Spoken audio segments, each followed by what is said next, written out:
Alright. I'll just mute everyone. Are the rest of you ready? Please be quiet. Please be silent. It's reading time. This is chapter 11, act 2, chapter 11 of Fluttershy and Me Remastered by BioBoy619. Goodbye. Hello, faithful reader. As you read this, it'll seem pretty immediate that the story continues on, like I had just finished Act 1 only yesterday. Hahaha, wrong. But seriously, welcome back. As it happens, it's been about 4 or 5 years since I've actually written in this journal. You wouldn't believe how hectic and fun-filled life in Equestria is. Actually, you probably could. If you've watched MLP, then you know exactly how great Equestria is. And let me tell you, having first-hand experience in the matter, I can without a doubt say that Equestria is the most fun place in the universe/multiverse. I believe in multiple universes. So, yeah, I haven't written it in a while. Right now, it's actually about 9 o'clock at night. Fluttershy fell asleep sort of early, and I decided to get in bed with her. But seeing as though I'm not tired, I've been desperately wanting to get back to writing. So I figured, why not? So, where to start? I wonder. I guess I should start a couple weeks after I had arrived in Equestria. Seems as good as any other place. No, that's a lie. If I start too late, the story will kind of suck. Yeah, actually, I know where exactly to start. I'm actually starting to get jitters. Seriously, you guys have no idea how drastically everything's changed here. So let's begin. So, I'd been in Equestria for about a month. Fluttershy and I had been alternated between staying at each other's homes. Some nights we stayed at Fluttershy's, other nights we stayed at mine. It didn't matter, honestly. We just needed each other. The days were filled with antics of one genre or another. Sometimes there'd be a friendship problem, which, aptly enough, would get wrapped up in about half an hour. Other times there'd be monster problems. Those were fun, actually, as I got to discover, and usually beat up, crazy creatures. And other times, the girls, Spike and I, would just have a ton of fun. Seriously, there's never a dull moment to be had in Equestria. Of course, it took a while for all the ponies of Equestria to get used to seeing me. I was an alien to them in a world they had no knowledge of. I didn't expect any different from them. But in time, every pony really lightened up to me. I made a ton of new friends. In fact, almost every pony especially seemed to enjoy my tastes in music, which was mostly rock and metal. I was thoroughly surprised, as the ponies of Equestria are quite gentle and peaceful, and the music I listen to is not. But hey, who am I to complain about great tastes in music? I think one of the biggest changes I had to make was how I ate. Obviously, meat isn't viewed as a delicacy in Equestria, so it was goodbye hamburgers, steak, etc. basically forever. It wasn't as tough as I thought it'd be, though. I started eating a lot healthier. With there being an abundance of apples and other more natural foods to eat. I must have lost about 20 pounds during my first year in Equestria. I'd never felt better. Work wasn't that much of a problem. I managed to work tons of jobs, odd jobs here and there, to keep myself going. Applejack provided me with the most work, usually on the farm. I really enjoy working with her. She's so helpful and reliable. Other times I'd help out Rarity with transporting her dresses and such. Having worked in theater, I actually learned a thing or two about designing costumes and clothes, so I'd even help her out with some of that stuff too. I used to not really like Rarity that much, but getting to know her personally, I can say that she's actually really kind and caring. Other days, I'd help Twilight organize the library. You wouldn't believe how nitpicky that pony can be. Honestly, the best part of working with Twilight was bothering her with Spike. That little dude has become my little brother at this point. Something I'd always wanted. Of course, our antics would always get to a semi-dangerous point, and then Twilight would blast us with magic, and we'd have to stop. But the best part of all was how reasonable Twilight was. Sometimes she'd even enjoy our antics. Pinkie Pie is an atomic blast to work with. We'd usually just bake and sell delicious treats. I can say without a doubt, Pinkie is the most fun pony in the entirety of Equestria. Seriously, she's the most fun-loving pony I've ever met in my life. And I love that about her. And then, of course, there's Rainbow Dash. We never did any work together. We just screwed around together. And not like that. Most of the time, we'd go around pranking people or just racing. I never really won most of those races, but they were exhilarating nonetheless. And let me tell you, Dash is one of the most loyal friends I could ever ask for. Aside from Spike, she's my closest friend here in Equestria.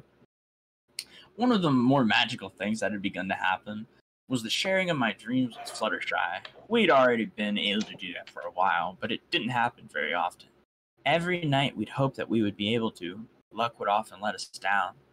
Now in Equestria, it happened about once or twice a week. Each time was as magical as the first. However, the dreams led to some troubles, emotional troubles. For me, call it envy if you will. Most of the time in our dreams we'd be flying together in the sky, just the two of us. Just like the first time we shared dreams. Now, however, rather than me just levitating in the air through unexplainable means, I actually have wings. Fucking wings. Sounds awesome, right? Well, it would be, if it weren't for the fact that in reality, I didn't have wings. Anyway, my envy began to show. Fluttershy started to get worried, so I told her all of my troubles. She was understanding about it, whereas Rainbow Dash liked to poke fun at me. I would always bonk her on the head as retribution, and it was always so satisfying. But yeah, I had a serious case of wing envy. For a couple of weeks, I spent hours tediously rummaging through Twilight's library, trying to find any sort of spell that she could perform on me. All that she could really do is give me those girly gossamer wings she gave Rarity way back when, so that was a bust. I even tried making a few contraptions, but none succeeded. I nearly gave up. Then I remembered a certain zebra friend of ours that would likely be able to help solve my problem. So on a quiet Sunday morning, I told Fluttershy I was going to run a few errands. She would be out anyway, and I wanted to surprise her. I didn't tell a soul. With my true intentions covered up properly, I set through the Everfree Forest to Zecora's hut. A few days prior, I'd met with Zecora in Ponyville to discuss our meeting. Everything would be ready upon my arrival. Let me tell you, the Everfree Forest flat sucks. I mean, seriously. They made it seem bad in the show, but in actuality, it's worse. Not by much, but trust me, it's worse. If anything, it's because of the smell. They never mention that in the show, unfortunately. Otherwise, everything else that's mentioned is there. Muddy paths, scary plant life, foreboding nature in general, the works. I made it to Zecora's hut at last, eager to begin. As I entered, I looked around, eyeing many of the unusual decorative little pieces scattered across the wall. Most of it was really intriguing, while other stuff was rather strange. But I had not come for tips on interior decorating after all. I'd come for my wings. Zecora, how's my favorite zebra? I cheerfully greeted her. She gave me a warm smile in return. Why, hello, Matthew. Come for an interesting brew, have you? She rhymed. I always loved that about her. Her traditional method of speaking was always very curious to me, and I find that it is her most salient quality. Indeed I have. Is everything ready? I asked. She nodded and led me to her cauldron, which rested over a hot fire. Nothing but water was in it when I looked. I watched for a moment before turning my gaze to see Zecora beginning to gather up the ingredients. I noticed that she had a bowl of what looked like eagle feathers, which gave me a peculiar idea. Hey, Zecora, would it be possible to specifically give me eagle wings? I know that sounds funny, but I've always loved eagles. I wanted to get a pair of eagle wings tattooed on my back, but I never got around to it. I wondered, after having asked, if it could be as simple as just adding a feather to the mix. Zecora looked at her bowl of feathers and then back at me with a smile on her face. Of course, my friend. You seek flight, so we must do it right. Grab a feather from the bowl, add it to the mix, and you shall reach your goal. I picked up a feather and placed it on the table where she had placed the rest of the ingredients. Shortly after, she began to mix everything together. Let me tell you, it smells worse than any concoction man has ever come up with. I mean, this stuff smelled like ass. Worse than ass, to put it bluntly. The color seemed to change slightly with every ingredient added. Went from red to dark yellow to a bluish red. And finally, when Zecora added the feather, a light shade of brown. Taking another daring whiff nearly made me hurl up some chunks. Zecora filled a small bowl with the mixture and gave it to me. I looked down at it in discomfort and slight disdain. It almost didn't seem worth it. I stared at Zecora with a disgruntled look. She gestured towards me, but not to drink, though. I continued to stare, puzzled by her emotions. It would be wise to remove your shirt, lest you wish the process to truly hurt, she said, pointing at my shirt once more. I chuckled and removed it hastily. I then looked back at the mixture, and back at Zecora. She continued to gesture for me to drink it. With much acquiescence, I drank the ungodly mixture. It seemed to go down in chunks. It was straight up nasty. When I finished, I dropped the bowl to the floor and nearly threw up once more. I shook my head and looked at Sakura. She was smiled at me and walked away. Hey, where are you going? I received no answer, and suddenly a powerful jolt of pain shot through my body. It was unbearable. I let out a ghastly cry in turmoil. I held my chest, writhing in pain as I fell to the floor. It felt as though my spine and my shoulders were doing the tango across the inside of my back. It wasn't just painful, it was uncomfortable. And before I could do anything else, I blacked out. That was the end of that chapter. Immediately pinged. This guy's a big ego. He certainly does have a big ego. That was a bit of him. That was the biggest ego yet. Really big ego. You have Sarah muted again. That's her. Hold on, I have to let my dog out of this. Yeah, so Let's see it. That hurt. So how was that episode, Sarah?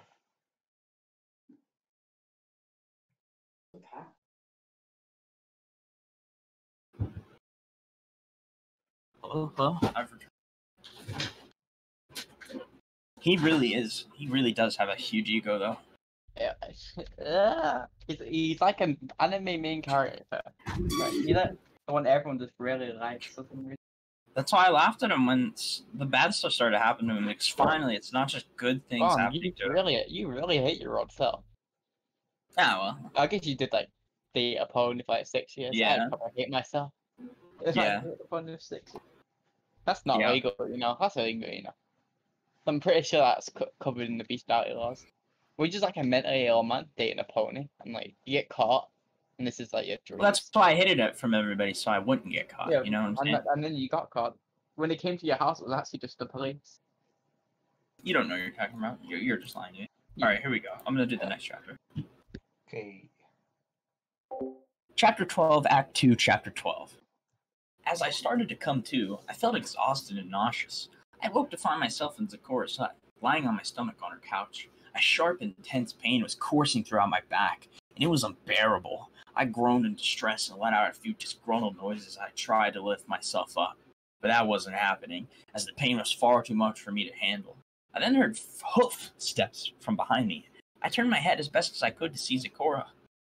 Hey, Sakura, looking at her, I then noticed the changes that had unfolded. Holy shit, I've got wings. On my back was a pair of majestic wings. They were brown and full of feathers, as I expected them to be. They were full and span, as I had no idea how to lock them up. But I didn't really want to at the moment. I wanted to just keep staring at them. They were so cool. The transformation was a complete success. And now you are in quite a bit of pain, I would guess, Sakura said. I nodded in agreement. You're damn right, I'm in quite a bit of pain. I'm in a whole lot of pain, as a matter of fact. I leaned over my side and saw most of my torso was wrapped up in bloodied bandages. By the look of it, I had bled out a large amount of blood. A little too much, given how dizzy I felt. I held my head in slight agony and tried to shake it off, to no avail. I tried to sit back. Doing so just added on to the pain. Ugh, how long is this pain going to last? I asked her. I cannot say, most certainly for the rest of the day, she answered. I sighed, but I knew that the pain and suffering would all be worth it in the end. I was going to finally be able to truly fly with Fluttershy through the skies of Equestria. Well, I'll certainly be needing some flying lessons. I'm sure Rainbow Dash would be obliged to help me in that regard. Sakura, I cannot thank you enough. I was elated beyond words. She nodded to me and gave me a warm smile. I tried to sit up once more, this time with more success. It hurt to sit, but it was worth it, as I could get a full view of my new wings. You are the best, Sakura, I said cheerfully, with a bit of effort. I was back on my feet. I twisted my torso a bit and moved my shoulders around as best as I could to get a feel for the changes in my body.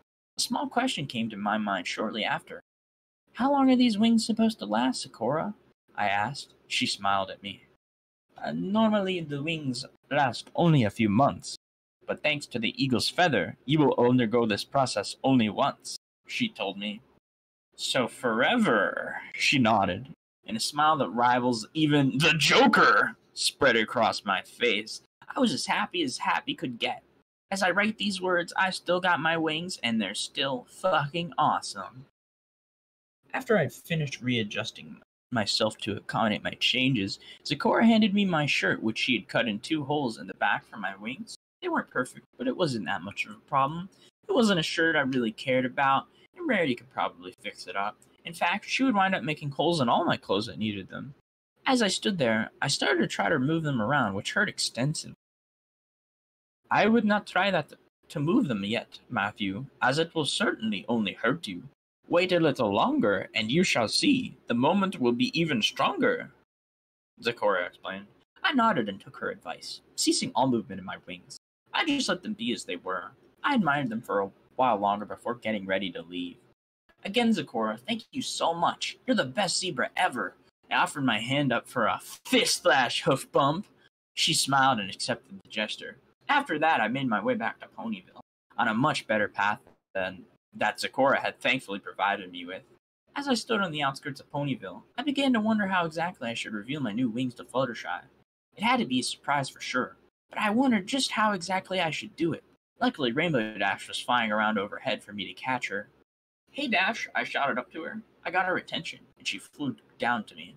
I caught her exasperated expression even before she landed with a slide. She then began hovering around me in quick spurts, examining me and my new wings. "Ha! Matt, you got wings? Awesome!" she screeched. We laughed in tandem as she admired my set of wings. I foolishly posed for her, much to her amusement. How is it even possible? Our good friend Zecora is to thank, good Rainbow Dash, I answered. You gotta love that zebra. We smacked hand/hoofs for a high five/hoof in celebration. It truly was a wonderful moment to share with my best friend. You haven't told Fluttershy yet, right? 'Cause you totally need to surprise her with this. I nodded in agreement. That's exactly what I intend to do. I just need to figure out how to do so. Think you could help me out in that regard? I asked. Do you question my abilities to offer the best surprises ever? She boasted. I rolled my eyes. Honestly, I expect Pinkie Pie to help me with the true surprise, but if you want to help keep Fluttershy distracted for a while, that'd be great, I said, chuckling as I had figuratively dragged Dash off of her throne of pride. She pouted in childish defeat and rolled her eyes at me. Ugh, fine, have it your way, but you're wasting some serious talent here. Where is she right about now? She asked. I pondered for a moment. She's supposed to be out for most of the day running errands, but I had been out for a while, so I had no idea where she could be. I shrugged and told Dash as much as I knew. I figured she could be around the market or something. Maybe check her cottage, too? I'm going to head to Sugar Cube Corner. Do you know where the rest of the gang is? I asked. Yeah, actually. They're already all at Sugar Cube Corner. I was on my way there to meet with them when you stopped me. I'd be happy to grab Fluttershy and bring her over. How much time do you think you'll need? Probably about 20 minutes at least. It shouldn't take that long for me to explain everything to every pony there. Though I'd rather avoid explaining everything until you and Fluttershy get there, so I can just explain it all once to every pony and be done in that regard. So basically just keep Fluttershy occupied if she isn't already for a little while and bring her over whenever you think is Gouda, I told her. She raised an eyebrow at me quizzically. Gouda? She questioned. It's a type of cheese. I know, but never mind. Let's move. And like that, she bolted off. I would have done the same if it weren't for the pain that still coursed throughout my body. Not to mention, my torso is still ensconced in bandages. New ones, of course. I changed them before I left Zecora's. So steadily, I made my way to Sugar Cube Corner, taking in the glances and stares of the ponies that I'd passed by.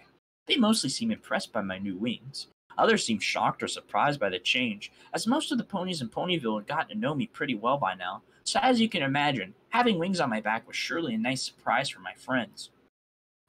I made it to Sugar Cube Corner in good time, thankfully avoiding Fluttershy as I made my way there. I entered to find the main room empty. I assumed every pony was in the back, hanging out. I'd heard laughter coming from my destination. And sure enough, the gang was all here. I peeked my head in the room and greeted my friends. Greetings, my lovely companions, I said, putting on a goofy, wide-mouthed smile. The girls and Spike looked over with smiles on their faces. Oh yeah! Matt is in the house, Spike cheered. New and improved, I might add, I said, revealing myself to the gang. Their expressions were absolutely priceless, with all their jaws practically hitting the floor. Spike's entire self, not just his jaw hit the floor, in fact. What? How? What? Twilight screeched, being the first to speak up. That's not possible. It's just not. From what I know of your biology, Matt, you physically shouldn't be able to grow wings. How'd you do it? In short, Sakura, I answered, sweetly and simply. Simultaneously, they all nodded. Yep, that sounds about right. Applejack jumped in. Oh, do tell us everything, darling. Details, details, details, Rarity chimed up.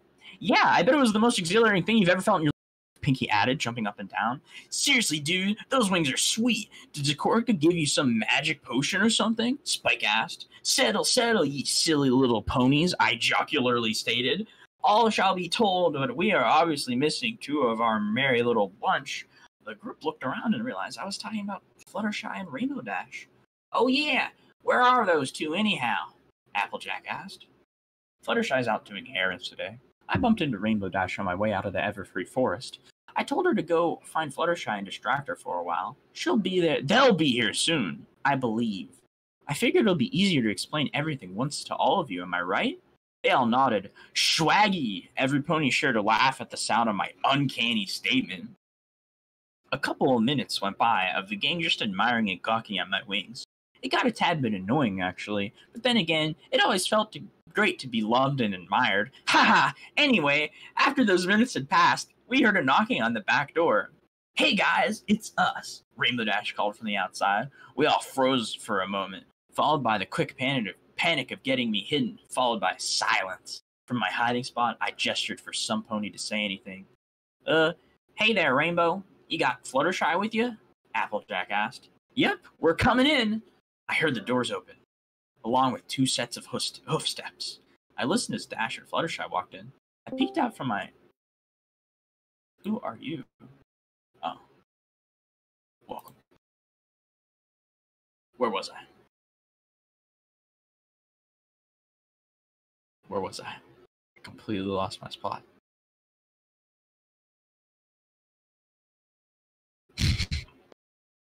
I peeked out from my little hiding nook to see the two mares join their friends on the couches.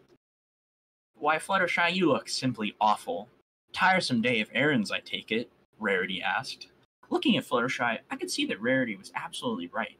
Her mane was pretty disheveled, tangles and knots all around. Her fur seemed slightly rustled around as well, and she seemed a little dirty, too. Oh, it was nothing that stressful. It was just that some of my animal friends surprised me with some unexpected requests at the busiest of my day, but everything was taken care of. Nothing to worry about, she explained. As she finished, she wore a cute, enamored smile. It gave me so many feels. Darling, I mean no offense when I say this, but you look as ghastly as Twilight did when that stallion asked her out the other night, Rarity announced. The gang collectively giggled and laughed as Twilight's face lit up in the brightest shade of red.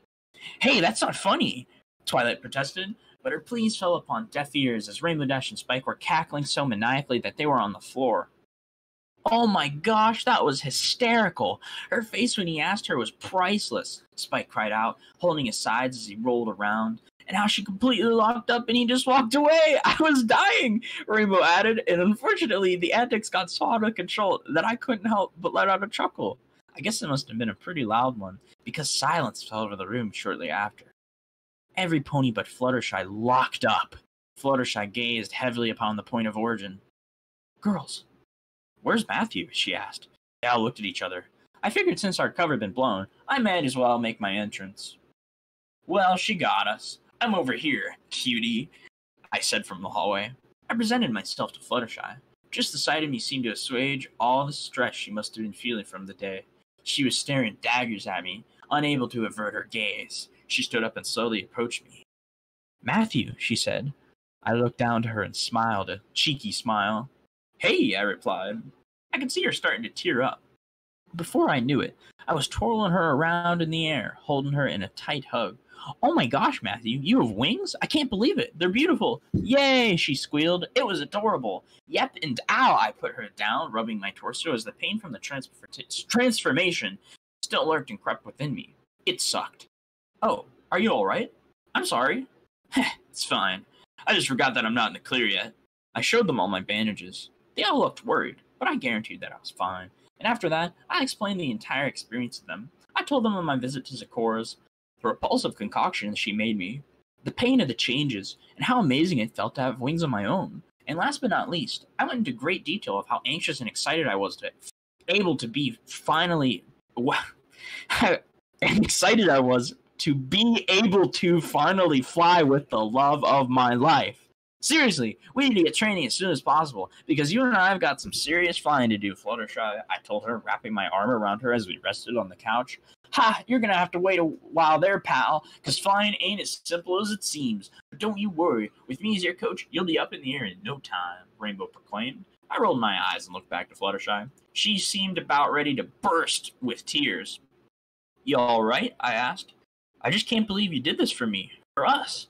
I just can't believe how lucky I am to have you, Matthew, she said. Aw, we all looked at Spike. What, it was cute. Then we all laughed at Spike. Truly, it was a magnificent day.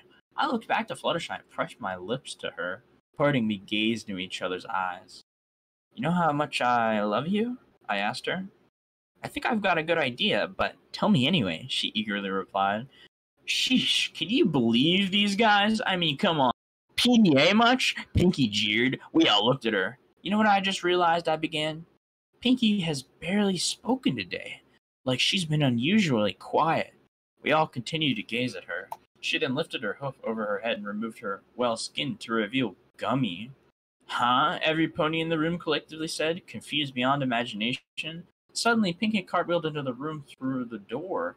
I can't believe you guys fell for that. I mean, come on. It was unbelievably obvious that Gummy had secretly pulled me aside and slipped into a Pinkie Pie costume. Seriously, you guys are so gullible. She stated. Of course, we were all shitting ourselves in confusion. I personally was ready to pull out my brand, plant some dynamite in it, and place it back on my head, only to await a quick demise. Wait, what just happened? Twilight asked in absolute protest. Pinky kept giggling until she looked into me. Hey, Matt, nice wings. Where'd you get them? She asked cheerfully. I looked down to Fluttershy, rolled my eyes, and threw my head back in exhaustion. It had been a quite eventful day indeed. Cool. Really cool chapter. Who pinged me? Daily question. More senseless flattery. What the fuck was that ending?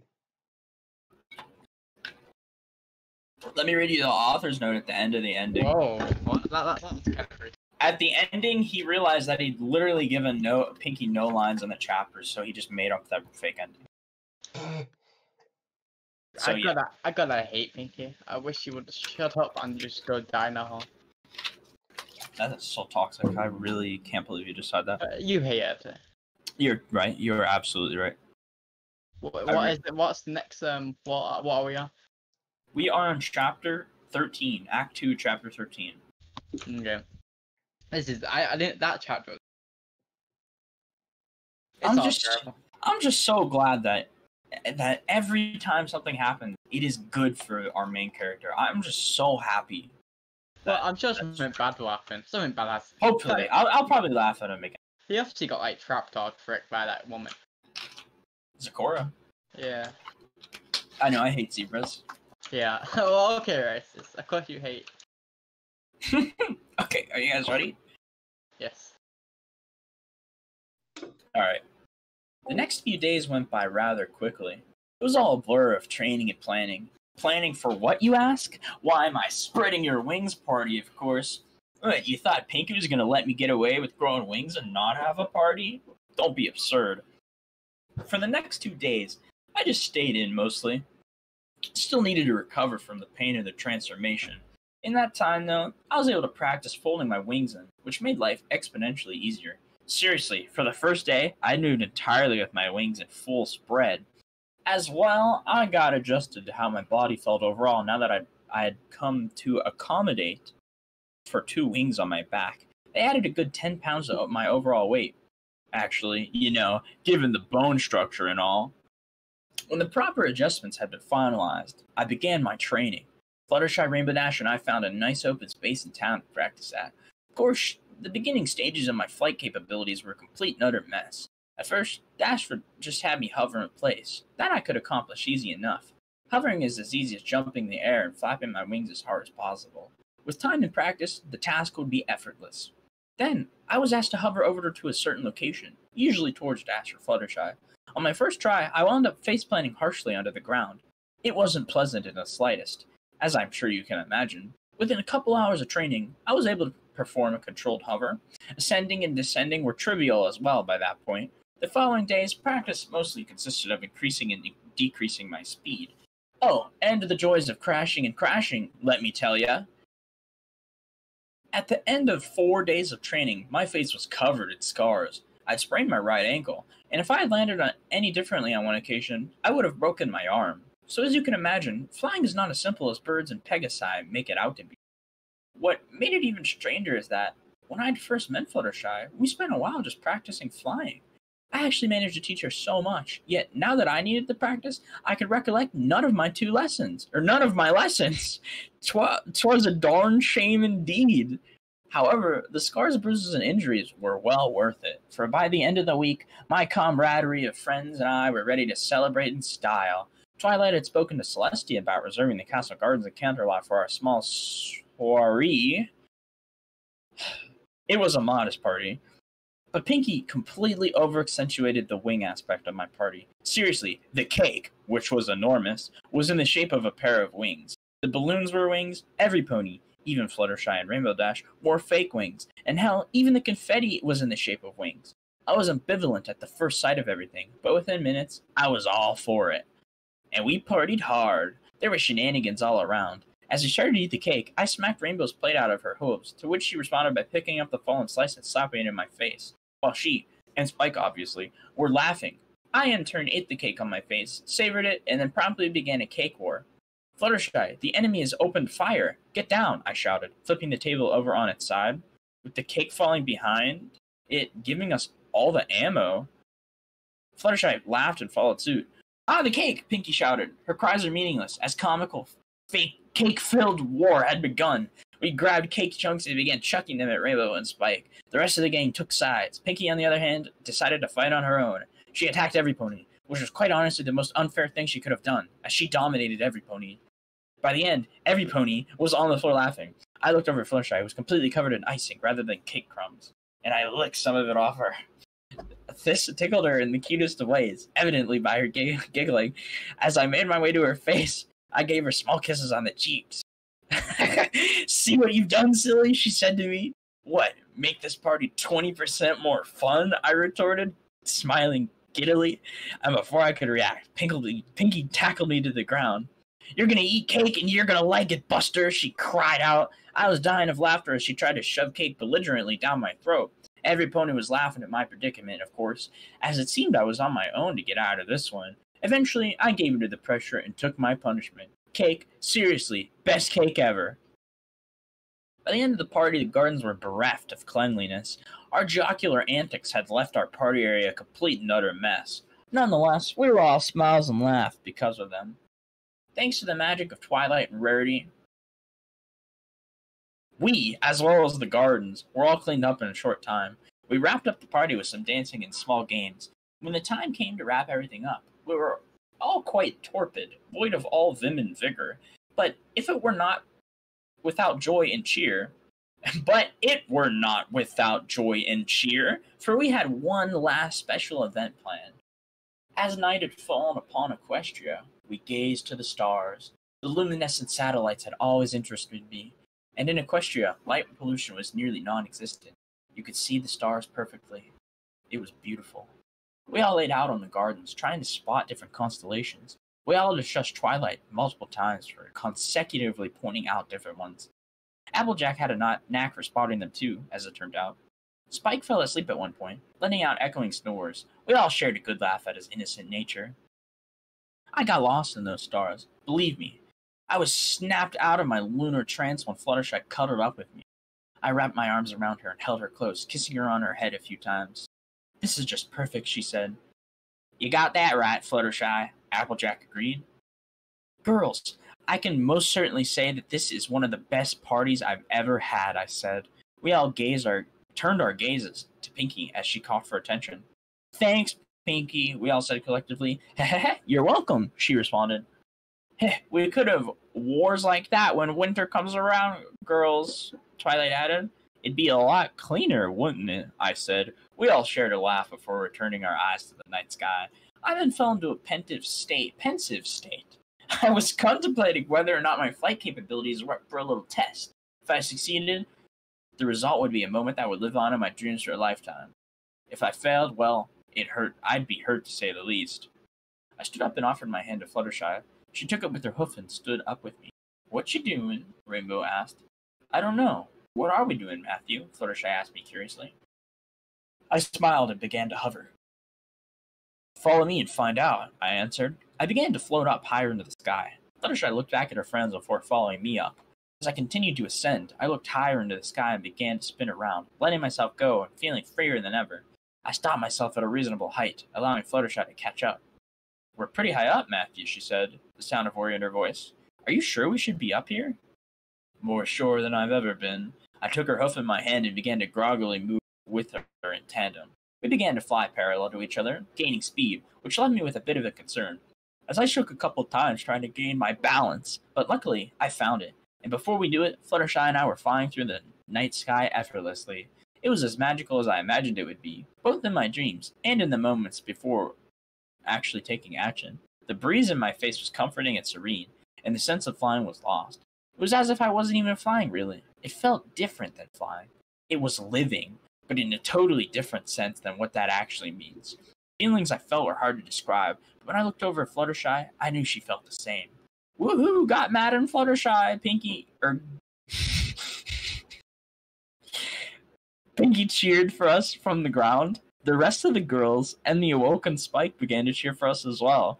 As they explained to us when we came down, our bodies were barely visible at all. Our shadows were more prominently visible, as they could be seen blocking out the stars.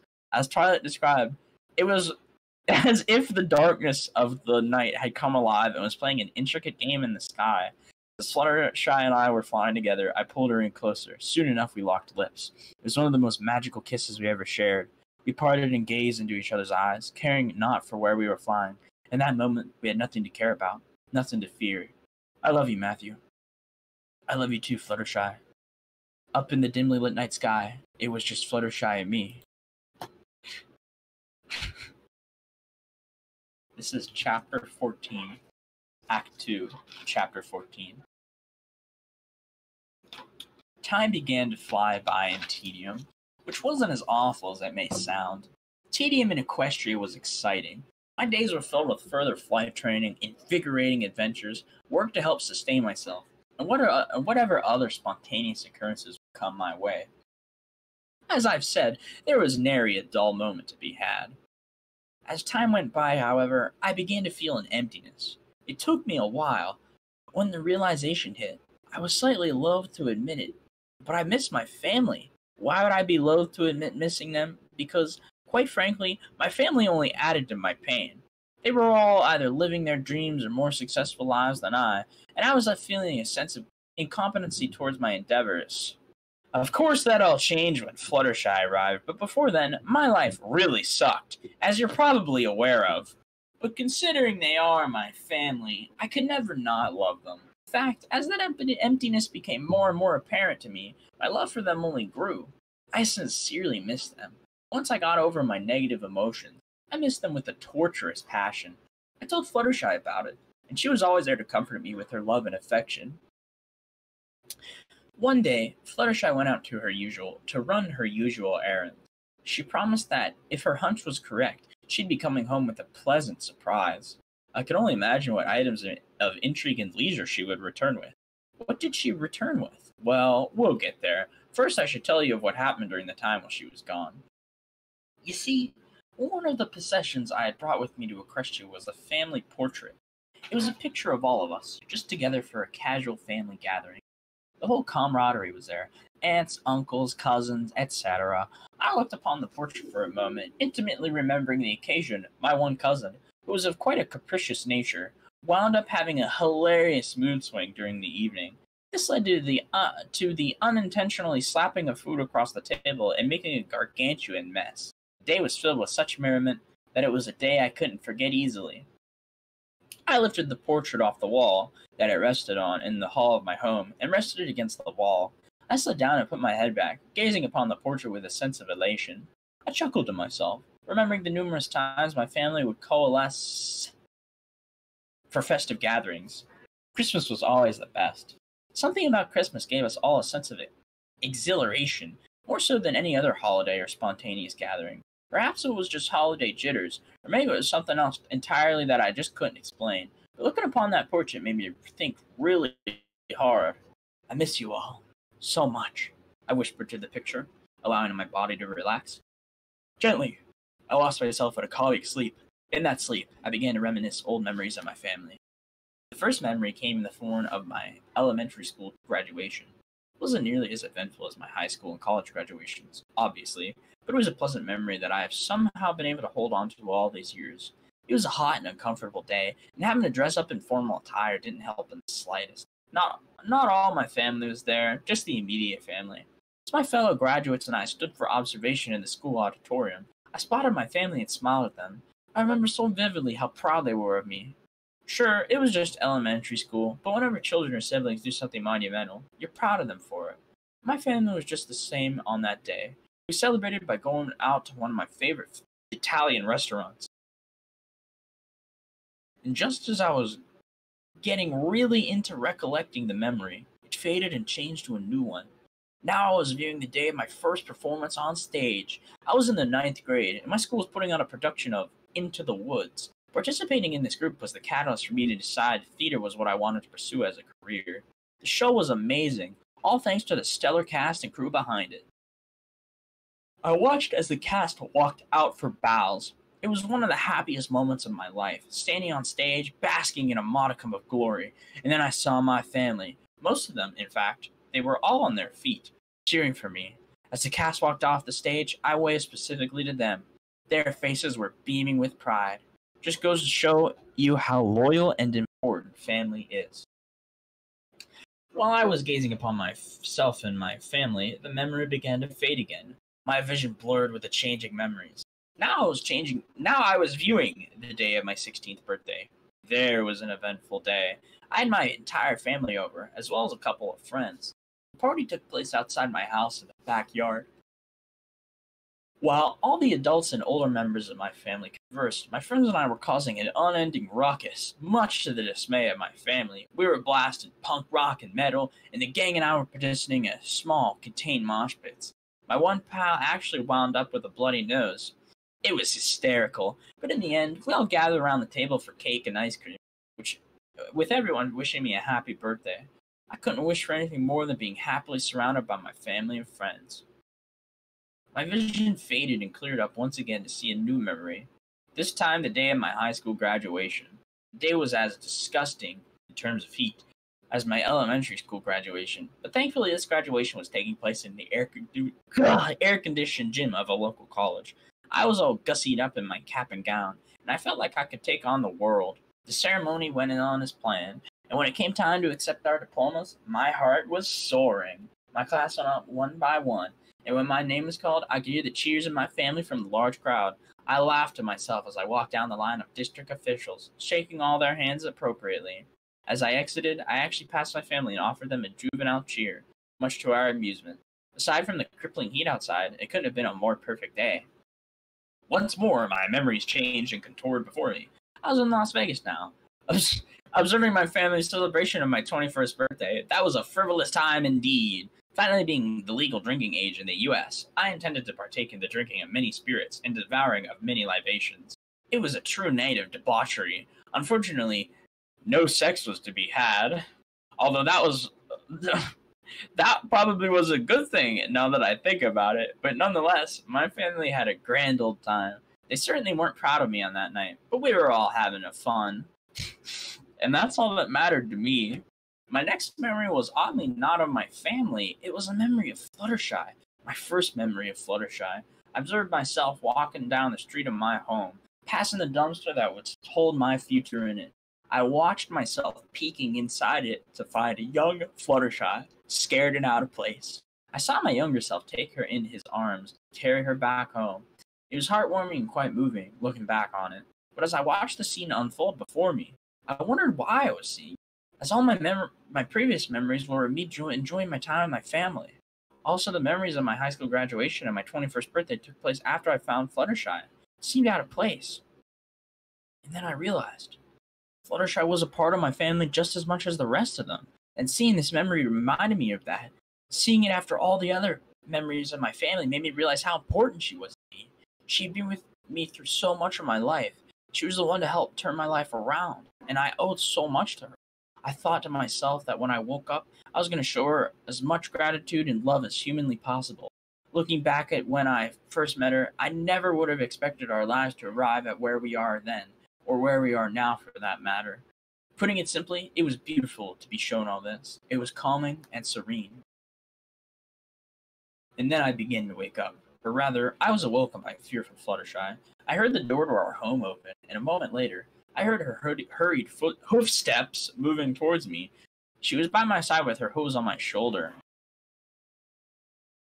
"Matthew, are you okay?" she asked anxiously. I shook my head and looked to her with a smile on my face. I wrapped her tightly in my arms and held her close, melting as she quickly returned the embrace. "I love you so much, Fluttershy," I stated. I heard her release a sigh of relief. She nuzzled her head into my chest, looking up at me with watery eyes. "Are you all right, Matthew? Why are you on the floor?" she asked. I looked to my right and picked up the picture of my family. We both looked upon it, emotions tugging at my heart. "I was just taking a small trip down memory lane," I told her. She giggled as I kissed her on the head. "And how was your trip?" "Beautiful." She smiled at me as she stood up and walked back over to where she had dropped her saddlebags. "So you'd say that you had a good day then?" she asked, that with a hint of curiosity in her voice, looking over to me with a suspicious grin. I furrowed my brow and looked at her in confusion. "What did you do?" I replied, knowing that she was up to something. "Me? I didn't do anything," she started, reaching into her saddlebags. Twilight on the other hoof got us these. She held up 2 golden tickets. What were they for? What were they for? I think you already know that. Tickets to the Grand Galloping Gala? I shouted, jumping to my feet in excitement. Fluttershy nodded vigorously. I began hopping around our home, with unusual squeals escaping my mouth. Fluttershy was giggling at my overzealous display.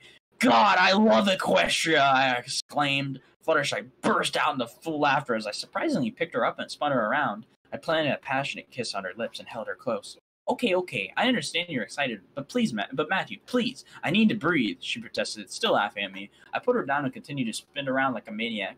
"I'm sorry, I'm just so excited. I can't believe we're actually going. Well, I can believe that you're going, as you've gone before. But me? This is sick!"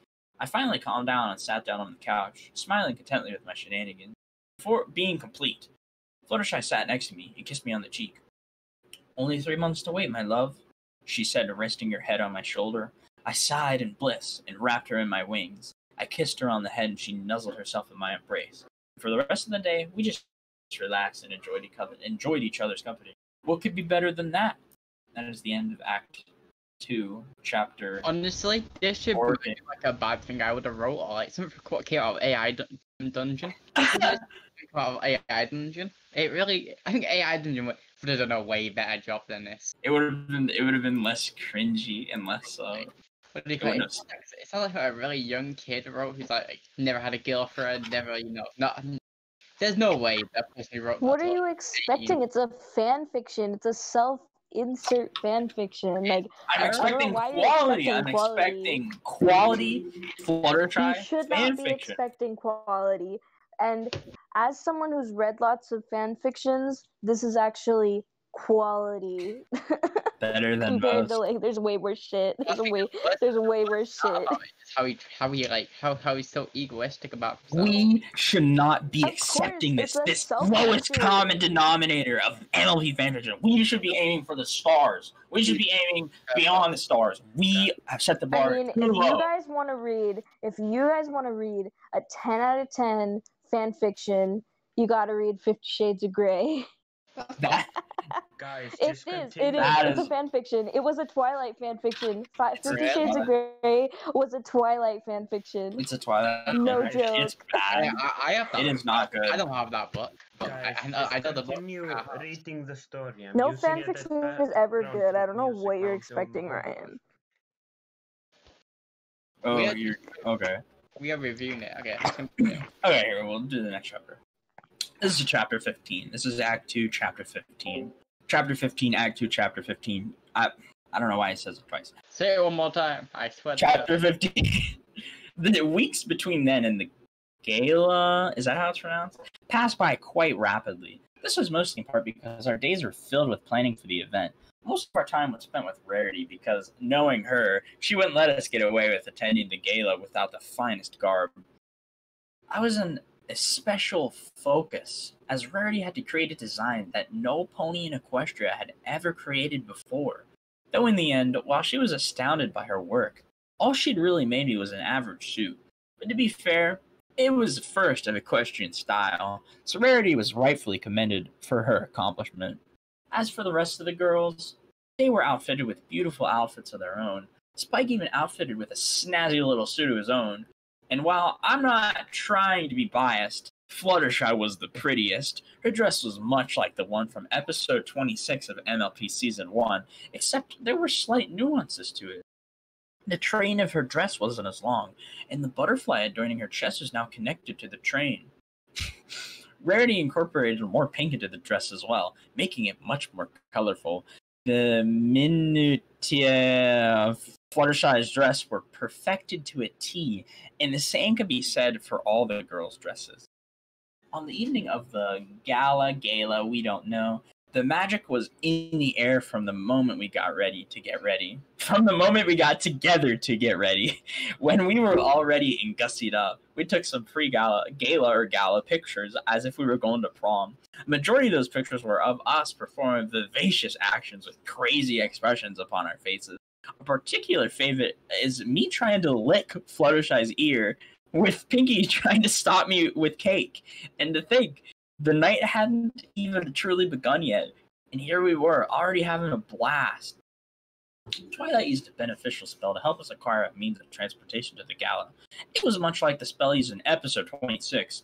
At this point, don't be surprised if I continue to reference that, except this time, the mice she transported didn't look weird.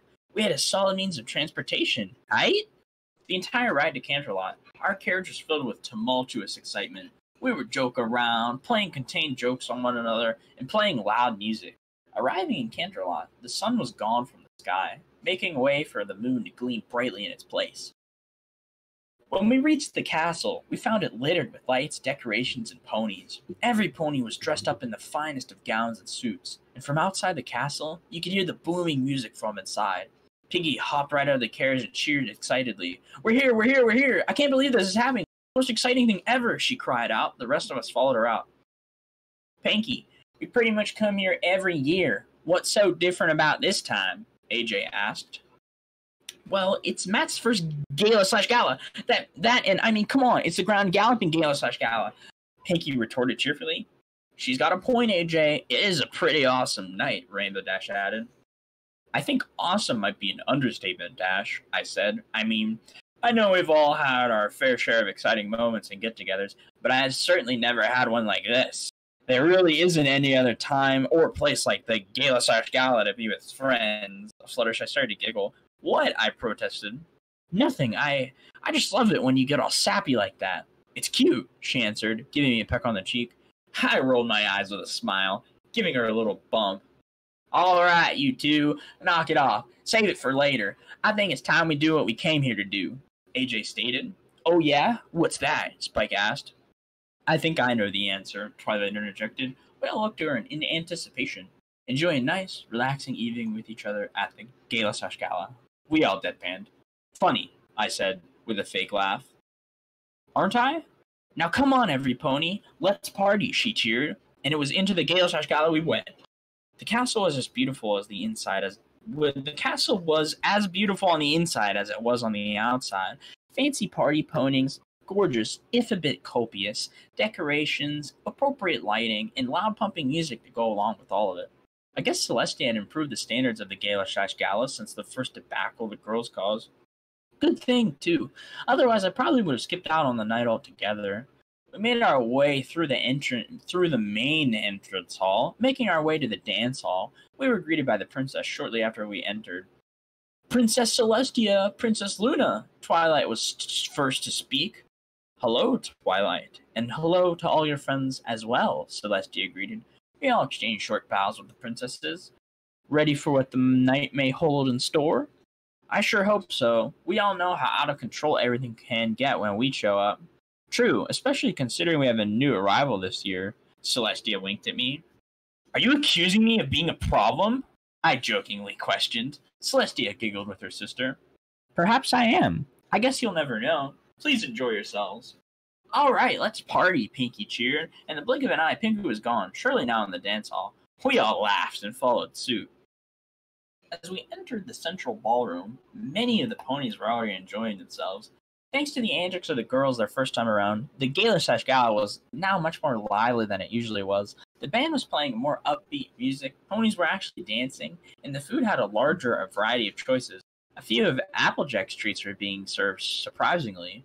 I hung with the girls for a while until I decided to wander about myself. Most of the ponies of Equestria were aware of my presence in their world, but a grand majority of them had never seen me, so as you can imagine, I got a lot of stares. But my night was far from uneventful. I met an assortment of ponies, all originating from different points all across Equestria. I managed to relate very well with the ponies of Manhattan. I wonder why. The Canterlot ponies seemed to have a hive mind of egotism, which disturbed me very much. Needless to say, the crowd of the gala/gala was indubitably lively and diverse. Soon enough, I found myself settling down for a pleasant meal with Fluttershy. I must say, I don't know what this stuff is, but I'd be damned to say I'm not loving it, I exclaimed, scarfing down more food. Fluttershy giggled at my enthusiastic eating as AJ approached us. Careful there, Matt. You don't want to cramp up when we hit the dance floor now, do you? She joked. I rolled my eyes and swallowed. AJ, please, the dance floor is certainly lively, but we're not throwing down in a mosh pit or anything. Come on, I chortled. She rolled her eyes at me and sat down, letting out a heavy sigh. Tired? I asked. You bet. Pinkie Pie challenged me to a dance-off. I was certain I'd win. Unfortunately, I lost. And now, I'm tired. And hungry. She paused before she began to devour the food in front of her. I laughed with Fluttershy as she stood up and gestured for me to follow her outside. As we stepped out into the moonlit night, I took in a deep breath of fresh air. A content smile appeared across my face. Fluttershy giggled at me, which I responded to by bumping her with my hip. What? It smells like pompous in there, I joked. Fluttershy raised a brow in confusion. Pompous? I mean that there is way too much properness and formality in there. It's cramping my style. I chuckled as we walked towards the gardens. I could tell Fluttershy was growing even more cheerful as we made our approach. She loved the gardens. Though I imagine after her first gala/gala, she'd be staying away from the critters wandering within. As we entered the gardens, we found a small gazebo to sit down in. I sat back in my seat and fluttered my wings, finally being able to move them freely about. I worried that, as they are quite large, they would knock ponies and decorations over inside, so I'd kept them folded in all night. It was extremely uncomfortable, but as my wings parted, Fluttershy managed to snuggle up to me, allowing me to bring them back to pull her close. This night has been pretty mellow, I have to say, I told her, scrunching up my face. She giggled and shrugged. I don't know. I think it's been a wonderful night. Certainly much better than the last gala/gala, she said, giggling as she seemed to recall the hijinks of her and the girls' first gala/gala. I laughed as well, thinking about the endless antics that each of the girls went through. We soon found ourselves staring up at the stars. Leaning up against the railing of the gazebo, I continued to hold her close, ensconcing her in my wings. The stars in Equestria seemed to entrance me in various ways that the stars back home just couldn't do. The constellations were easy to spot in Equestria, and they all seemed to tell unique stories and tales, rather than just show you different images and shapes. Honestly, if I hadn't become an actor, I would have become an astronomer.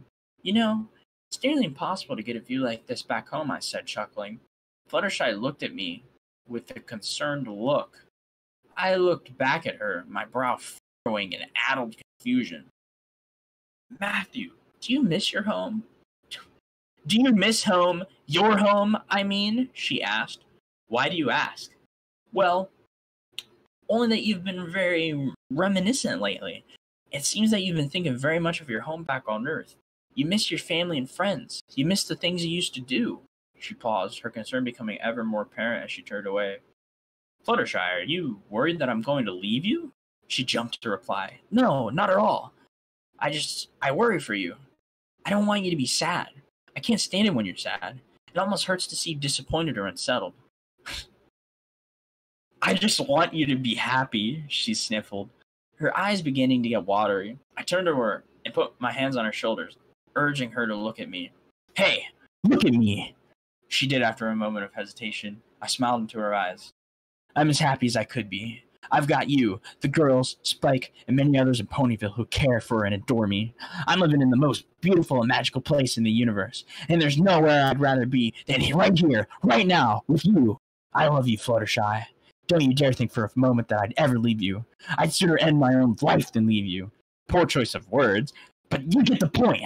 My smile spread wider across my face as a grin of her own began to coalesce. She was slightly hidden behind her hair, which I motioned to run my hand through, but before I could, she'd locked her lips with mine. As we parted, she looked back up the sky and a giggle escaped her mouth. She seemed to be filling up with bubbly joy as she bounced in her seat. I laughed at the sudden change in her demeanor. And what's got you so jittery all of a sudden? She pushed her hair out of her face, allowing me to properly look into her eyes again. Just look up, she told me. And I did what I did, and I saw what could only be explained as a coincidence. A group of stars had come together to form a heart. It wasn't perfect, in fact. It had an oblong shape, but it didn't seem to matter to me. That seems bad. Did you get Luna to do that or something? I asked Fluttershy. She giggled. No pictures one of the many constellations that graces the Aquatius skies every night at the gala. Or gala. I've always wanted to look up at those stars with my special sun pony by my side, and now I finally get to do that. Wow, I was speechless. The stars forming the heart were far more lucent than the others around them. They seemed to scintillate brighter than the rest. They seemed to magnify the love in my heart for Fluttershy. It felt like my heart was ready to burst with love. I turned back to Fluttershy and planted my lips against hers, gently caressing her in my arms. We melted in the kiss as we parted. And as we parted, the smiles on our faces couldn't have been more synchronous. And when we get home, I have one more surprise for you, she whispered. Curiosity flooded my mind as I grinned in suspicion. Oh yeah? What is it? I asked, jocularly. She giggled, stood up, and pranced to head back inside. You'll just have to wait and see, she teased, gesturing for me to come back inside with her. I did as she asked and walked back in with her. We joined the rest of our friends at our table inside. Spike had cake smeared all over his face, with Rainbow Dash and Pinkie Pie laughing hysterically at him. Rarity was frivolously adjusting herself, which came to a surprise to no pony. Applejack and Twilight were snacking on AJ's sweets. As Fluttershy and I sat down, every pony's attention turned to Princess Celestia and Luna. They stood on the stage to thank every pony for the most successful gala in years. When they finished speaking, the crowd of party ponies began to disperse into the night. The girl Spike and I headed back to our carriage. The ride home was pleasant and lively, as the group couldn't help but fill up in the carriage with the conversation of the night. I simply gazed out of the window of our ride and continued to gaze at the mesmerizing heart constellation. Fluttershy was resting her head on my shoulder. A content smile formed on my face as I imagined what Fluttershy had in store for me. As we arrived back home, our group had dissipated. When Fluttershy and I arrived back at our humble abode, I got undressed, took a quick shower, brushed my teeth, and dropped like a boulder on our bed. Fluttershy laughed at my condition. I replied by throwing a pillow at her, which she quickly chucked back at me. I was too tired for a pillow fight, but I would have loved to have had one otherwise. As I rested my head, waiting for the moment sleep would overtake me, Fluttershy planted a soft kiss upon my lips. Good night, Matthew. I love you, she said. I smiled as I felt myself finally slipping into unconsciousness. Good night, Fluttershy. I love you too, I copied, passing out. The next morning when I woke up, I looked to my right, hoping to see my lovely mare sleeping beside me. But she wasn't there. Palpable confusion surfaced upon me as I began to lift myself up from my slumber. Good morning, Matthew, I heard Fluttershy's voice say. I rubbed out my eyes and smiled as I recognized the voice. Oh, there you are, you silly mare. Good morning, I replied, clearing out my eyes, but then I looked in the doorway to our room. Fluttershy was not to be found. Instead, a gorgeous woman stood in her place. And then I realized, gazing upon her silky pink hair, that gorgeous woman was Fluttershy. Was that it? Yeah. That was real. Wait, what? Is this guy blind? Wait, Fluttershy doesn't well. Is What? he retarded? What? I'm so confused. Is he Why just are- retarded? Why are you confused? She said she wasn't there. Yeah, Is he blind? she wasn't next to him in bed. Come on, something bad really needs to happen to this guy, but I guess we've got. I agree. Something really bad needs to happen. I hope he like just dies or something. I hope like he gets a disease and like the medicine for it here, like a curable disease, like and then like But what's a guys, curable guys. disease? What it could really cure. What? A bad thing did happen. The wings were painful. You're right. The See, wings one hurt bad thing a little happened. bit. The wings hurt a little bit, and that was They bad. hurt for one day. It's 9:11 p.m. Reminds me of that tragedy. Oh my Wow. god! Do you mean the red light? No, that wasn't a tragedy. 11 p.m. What? 9:11 p.m. How many chapters? Plane go blow up. How many chapters are in? That's not funny, Sarah. How many 1,000 chapters are in? This chapter is gonna be cringy. This is chapter 16. How do you know it's gonna be cringy? Is this one like a lemon or anything? Like this whole story? Yeah, we might squeeze the lemon in this chapter. I don't know. Shut up. Is that why it's Okay. okay. Okay, here I go. I'm ready. The lemon probably squeezed. Let me take a sip of water. I stared for an eternity, completely deadpan and speechless. No words could describe the figure that stood before me. I could tell I wasn't blinking, as my staring was apparent from Fluttershy sheepishly smiling, blushing furiously, and trying to hide her face behind her luscious pink hair. It still looked as silky smooth as it did when she was a pony. Her face was practically the same. Her eyes remained their innocent cyan blue color. She no longer had a protruding muzzle, leaving her with a mostly flat face. Her cheeks looked impeccably smooth as my eyes began to scan her body.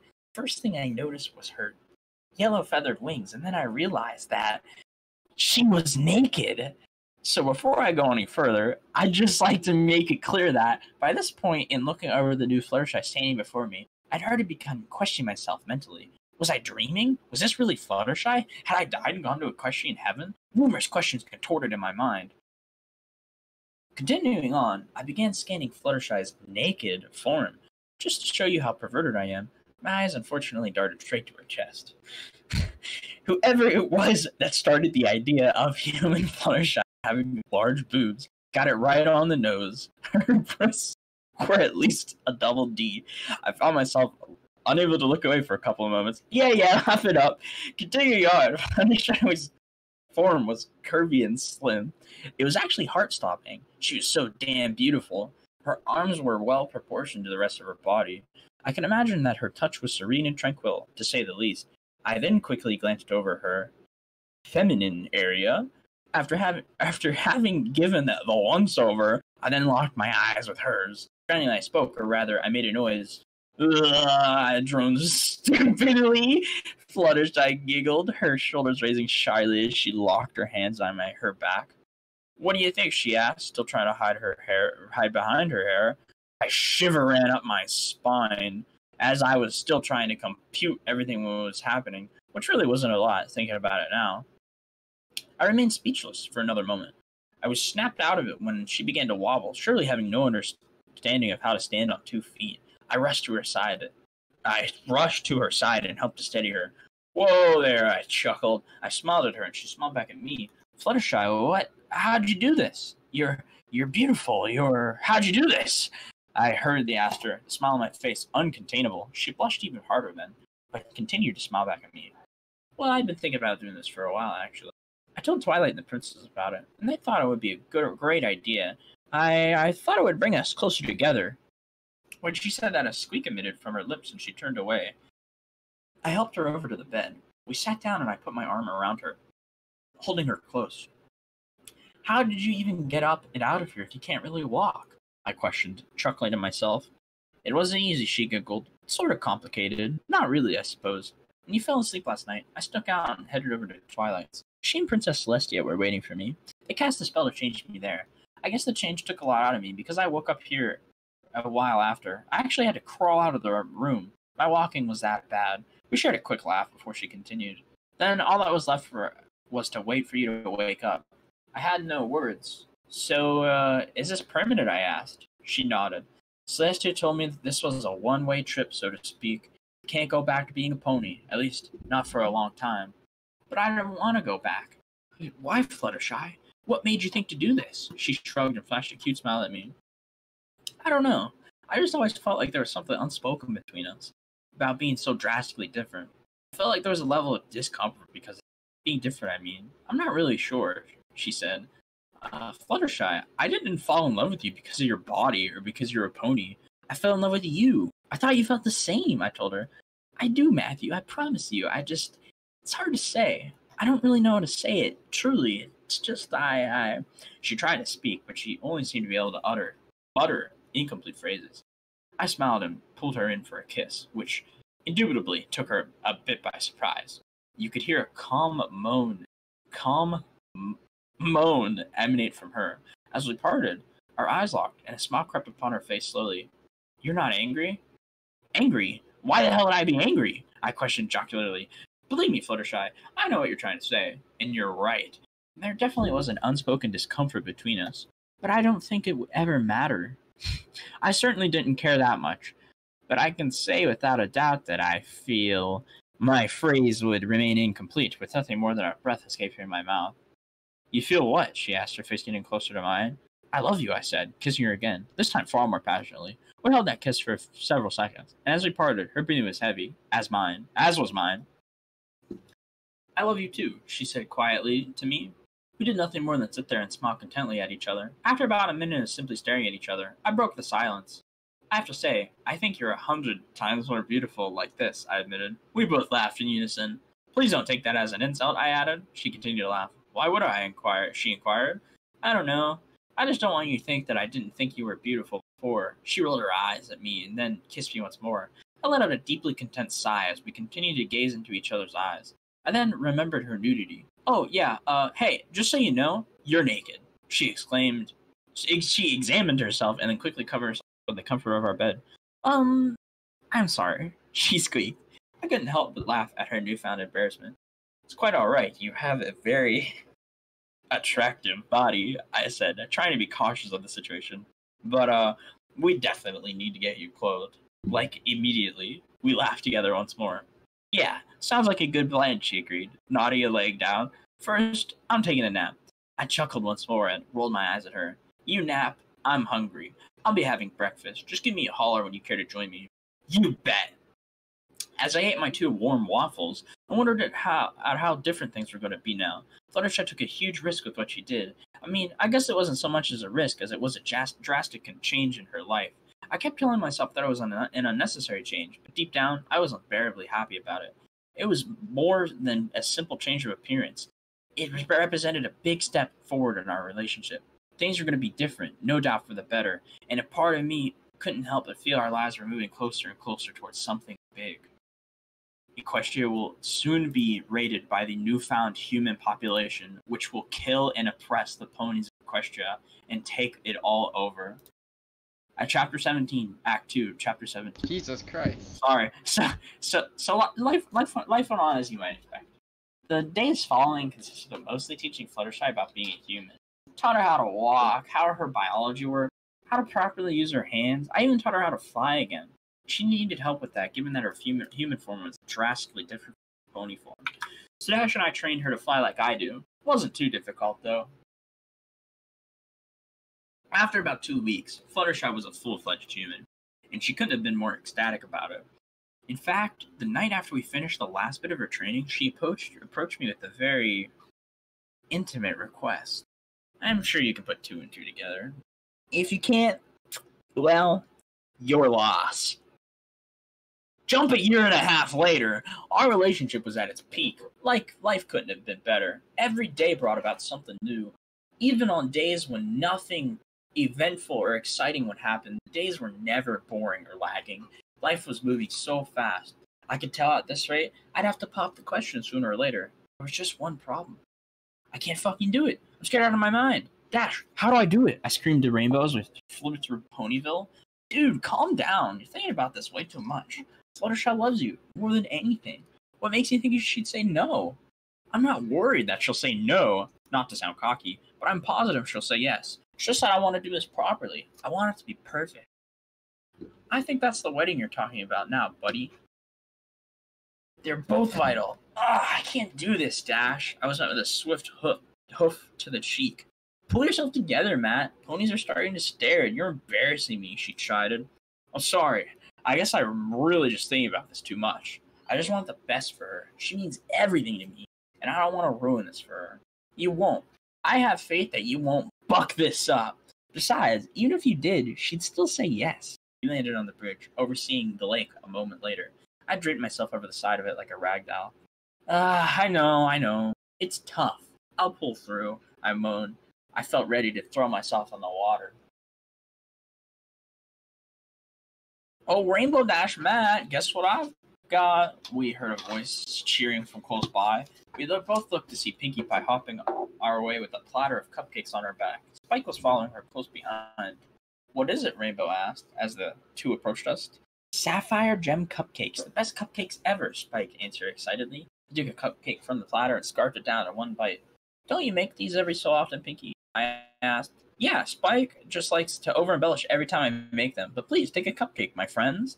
So, we each did. In truth, I could understand why Spike embellished these cupcakes as much as he did. They were insanely tasty. They even managed to lift my spirits. Hey, maybe you two can help us with something, Rainbow said. I perked up and looked at her. No, I said blankly. Why not? She questioned. Because. I had no reasoning. Oh, shut up and let me tell them. Tell us what? Spike asked. Matt's trying to figure out how to propose to Fluttershy, but he's freaking out way too much. I'm trying as best I can, but romance has never really been my thing. Maybe you guys can help, Rainbow told them. Pinkie let out what seemed like the biggest gasp of her life. Matt, you're gonna marry Fluttershy. Hey! Pinkie cheered out loudly. She almost shattered my eardrums. She quickly wrapped herself around my waist and hugged me as tightly as she could. I need to breathe, I cried out as Spike pulled her off. Congratulations, Matt. When are you going to cop the big question, you big stud? Spike asked. That's the problem, Spike. He doesn't know. He's being a pussy about it, Rainbow told him. Hey, I resented. You are. Oh, Matt, you don't need to worry about how to ask her, Pinkie started. Well, I mean, maybe you should, but not much. I just think it would mean the world to Fluttershy if you just asked already. Honestly, I'm surprised you haven't asked her sooner. Well, the whole turning human thing helped me realize that I had to get a move on. Now I'm overanalyzing everything and I'm making a fuss about it. I just want it to be special for us, you know? I don't just want to ask her at a dinner or something. I want it to be one of the best moments of our lives. Only to be beaten out by the wedding itself, I asked. I'm sure we can figure something out, Spike started. I mean, why don't we all just spend a fun day together? And at the end of it all, you can just pop the question. Something fancy, but you can be with all your friends, and it'll be really romantic. The two ponies and I looked at him in unison. You know, that actually sounds great, I said. Who are you? Oh, welcome, Wings. I'm sure we can... No, I already read that. You know, that actually sounds great, I said. How did we not think of that, I questioned. I have no clue, but yeah, that sounds awesome, Rainbow said. Yeah, and between the three of us and the rest of the girls, I bet we can make something really special happen for the two of you at night, Pinkie added. Oh yeah, romantic music, the moonlit night, pretty flowers, and maybe even a sonic rain boom from Dash here, Spike said. I think it'll all come together quite nicely on its own, I said. But if it's all the same to you guys, I wouldn't mind if the rest of you were with us when I pop the question. If it was just the two of us, that would be fantastic, but to be surrounded by our friends would be perfect. You can count on us, Matt, Pinkie assured.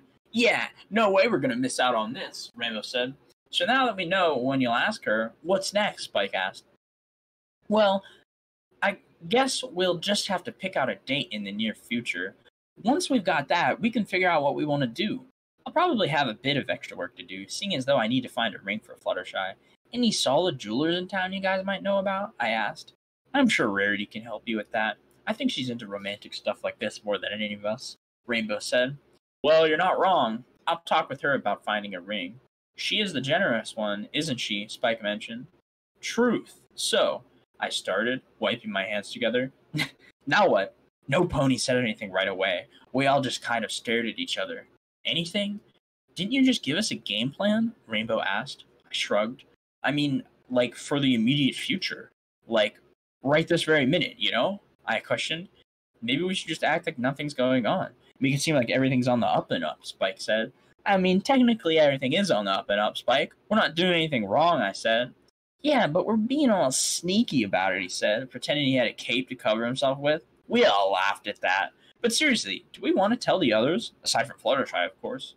Well, Rarity will know, obviously. I have no reason to leave Twilight and AJ out of the loop. Everything will work out just fine. In fact, it's going to be perfect. I know it. I sure hope it isn't. Chapter 18. Act 2. Chapter 18. Was that the end of that chapter? Yes, that was the end. I just said it. That wasn't too bad, I guess. Yeah. It's the chapters that don't have him in it, like keep him out of it. And then it's like something better. Just he doesn't describe himself like 10 minutes. How he's amazing at everything, and now all the actors should clap. I'm glad we tried this. I'm glad we tried this gun violence in Equestria. You know what is also funny? What's funny? That Wings is muted and deafened. Why is he here? Bruh. Also, what was that whole thing about like humans taking over Equestria? That was me. That was just me adding in a little, bit of an imperialism, spin on the story. That would be cool, don't you think? I wasn't like completely listening, so I was like, when I started hearing you say that, I was like, what? The story changed, and the main character he decided that to kill all the ponies. Ryan, what do you call it? He's into that kind of thing, so. What's that? I mean, what I thought was happening. He likes that kind of thing. You're right. He likes Assassin's Creed and stuff. He probably would kill. He probably would kill everyone if he could. Wait, what's that? Okay, so he's a young. That would be a cool now? story. That would be a cool story. Like humans invade Equestria. Yeah. Well, right then. I mean, what I thought was happening was that, like, he didn't want to have human children for that reason or something. Oh, because he didn't want them to, like, start killing all the buddies. He thought wow.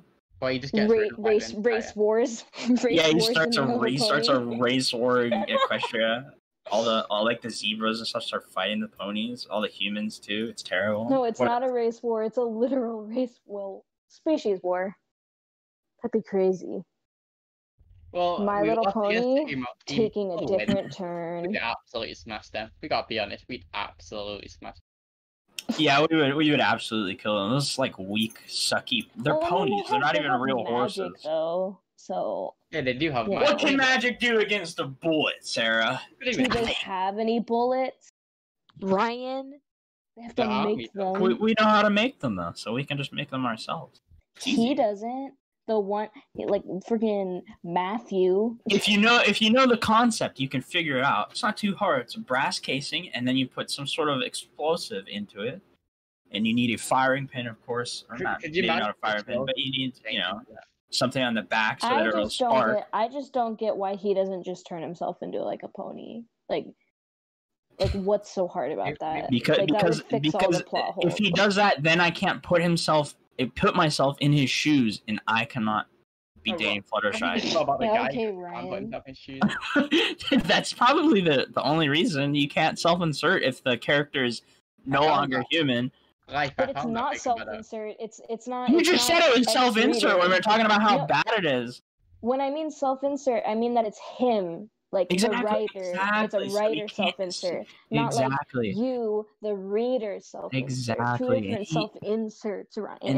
And he just wants to be human.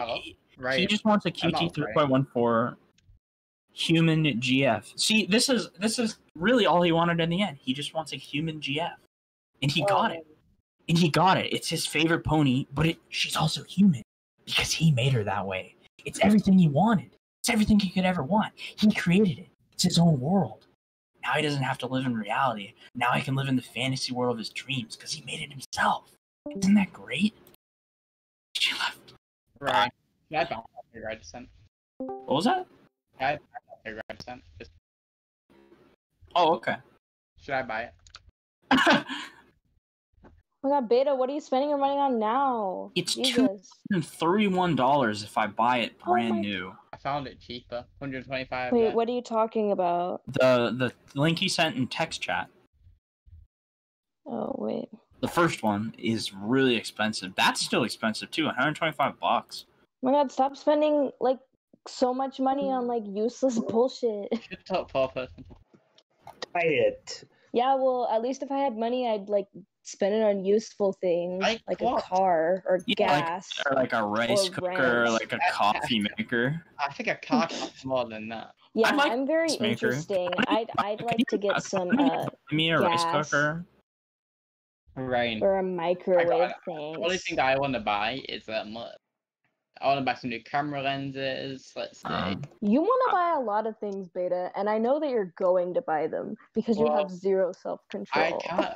I have a lot of self-control. Thank you very much. But I can't buy what do you call it? I can't buy more anime figures. I'm not buying them. Thinking about like I'd rather buy camera stuff than.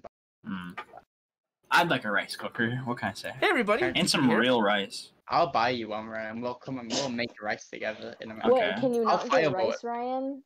Can I not make why rice? can't you get rice? Well, No, he why, needs to why save can't you money. get rice? I mean, Buy it. I mean real rice, not like pre-cooked rice or anything like that. I mean Oh. like regular. Who buys That's what I mean. pre-cooked rice? It's not that hard to just buy a bag of rice. Why? What's wrong with your stores? Where do you No, live? that's What the not what I heck? mean. Oh my god, that's not what I mean. Where do I live? I live in Pennsylvania. Stop bullying You know, me. you can just Well, boil vampires. rice. Like, you Are don't the need a vampires? rice cooker. It's easier with the rice cooker though. And get a rice cooker. I It's like live in the $30. modern world. Why do I have to cook rice in a pot when I can literally buy a rice cooker and just put it in, Then press a buy button, one. and It's it's only on? like $30. I mean, how much do you eat Exactly. rice? How much do I eat rice? Not very often. That's why I want the rice cooker so I can start to eat it. Rice is very healthy. You have no sense of magicalness in life, Sarah. I don't want the rice cooker because it'll just be easier. I want the rice cooker so I can finally experience the real taste of rice. It's hilarious. Okay, Beta wants like an interesting thing. He wants anime figures. He wants camera lenses. Ryan wants a rice cooker. Okay, wants gasoline. All that you want is gasoline. It's a valid want. So is a because rice it's a cooker. need. Rent, car, gas. Ryan, I'll buy you on the Oh, and we can't talk about the electricity bill, my guy. Oh well, I don't. What about rent? Don't need rent if you're a squatter. I own my house legally. Can we continue now? Let me get a drink first. I'm a little angry now that I can't anymore. Be right What, back. you can't get your rice cooker? You can't get your rice cooker, Ryan? Clemmy ruined everything. Clemmy ruined everything. Sorry, did I ruin your dreams for wanting a rice maker, Ryan? I could still, they're like $80 on Amazon. I could They get. shouldn't be $80. You can get a cheaper one than that. Jesus, $80? Ugh. What are you? Poor? You gotta buy that Yes. You gotta buy that high end one, you know. Can't buy the cheap one. The fuck you mean? You're poor too. I'm not poor. I'm lower middle class. Yeah, okay, Ryan. Yeah, I mean, Beta. Yeah, no, Ryan's middle class. I'm lower middle class. Technically, I'm not. Yeah, poor. okay. Yeah, well, I'm technically not poor either, but I'm still poor. But that's America for you. No, I get free healthcare stuff. You know, I'm just gonna go cut myself. Yeah, okay. Yeah, okay, flexing. Stop flexing your free healthcare on us. Okay. I'm glad because I'd be getting all the bills. If I didn't have free healthcare, I'd be literally getting billed so much right now. I feel that. Except I am getting bills. I hope you have good health insurance. I hope you have good health insurance. I have no insurance, but I will have insurance soon. That's what they all say before they run off about paying. It's called avoiding your payments. Okay, Just don't pay. Fraud. Yes, tax fraud. Okay, a legal person. I'm gonna tell the queen. The queen? Oh no, Yeah. not the queen. The queen is my Anyone but the queen. the queen is my girlfriend. Hatsune Miku. I will get The Queen of England. Yeah, she Guys, come watch my beheading. Beheading 2021. that would be Whoa. If you become king of Serbia, can you bring back the Colosseum and gladiator duels? Oh my god. I'll talk about it with my peers. It's okay. And then you It's have okay. to make Ryan fight a lion. Can you please make Ryan fight a Oh lion? no, Beta? Ryan will be my second in charge and helping me take over. Yeah. So you know that gladiators. What would probably end up happening is you would make me fight a lion, and I would die. Like, you don't want your gladiators to die. No, she's not gonna be gladiator. She'll be a slave. Oh, you're just a slave. Yeah, exactly. Oh, you're just like a disobedient slave that we need to throw I'd be away. Yeah, that's fine. I'd just be one of the prisoners. Exactly. So you're like you're like a prisoner of war. So goodbye. Great. Goodbye. Die. Goodbye. Goodbye, monkey. Goodbye, monkey. No, But you I'm not a can't say monkey. It's good. It's a goodbye cracker. that. That's not a kind of animal, though. Goodbye, polar bear. Goodbye. No, that doesn't work either. Well, no one said the monkey part would be racist. Goodbye, albino monkey. It's only racist if you make it racist. Goodbye, birth defect monkey. Oh. Okay, racist. Can you continue? Yes, I can. Sorry. Let me just take another sip of my iced tea here. Your what? Iced tea, like the rapper. Oh, not ass tea? All right. You are so disgusting. Chapter 18, Act 2, Chapter 18. What wasn't so perfect, however, was the dramatic process of planning the day. Hell, picking a day was a bit tricky, too. After we had every pony else in on what was going on, and I finally found a ring for Fluttershy, we planned out a day about a month later. We planned to spend the day by the swimming hole, followed by a nice picnic. After that, it was dinner back at my place, followed by a moonlit bonfire. And as every pony Fluttershy knew, the night would end with me popping the question. Nothing to it. Wrong, right? Wrong. As that fateful Saturday arrived, I was beyond nervous. It's incomprehensible how nervous I was. I needed everything to go right. And I mean, the early stages would probably be fine. It would be like any other day that the gang just wanted to hang out. But towards the end of the day, that's when things got edgy. Honestly, I'm being a bit dramatic. I wasn't really nervous about the day as a whole. I just felt like I was. I was pouring my emotions into it way too much. I was just so scared of proposing. I'm not even sure why. Looking back on it, proposing was so easy and quite exhilarating to boot. But I think we'll get to that later. For now, I'll talk about the day itself. While I was changing in the bathroom, Fluttershy was preparing herself in the kitchen. Knowing Fluttershy would be preoccupied a bit, I took out the ring I had purchased for her and looked at it. It was a very simple silver ring with a pink jeweled butterfly on it. I had it engraved with the words, "I love you" on the inside, because it wasn't nearly cute enough. I was feeling anxious. I mean, there was always the obscene possibility that she could say no, or something would just go wrong.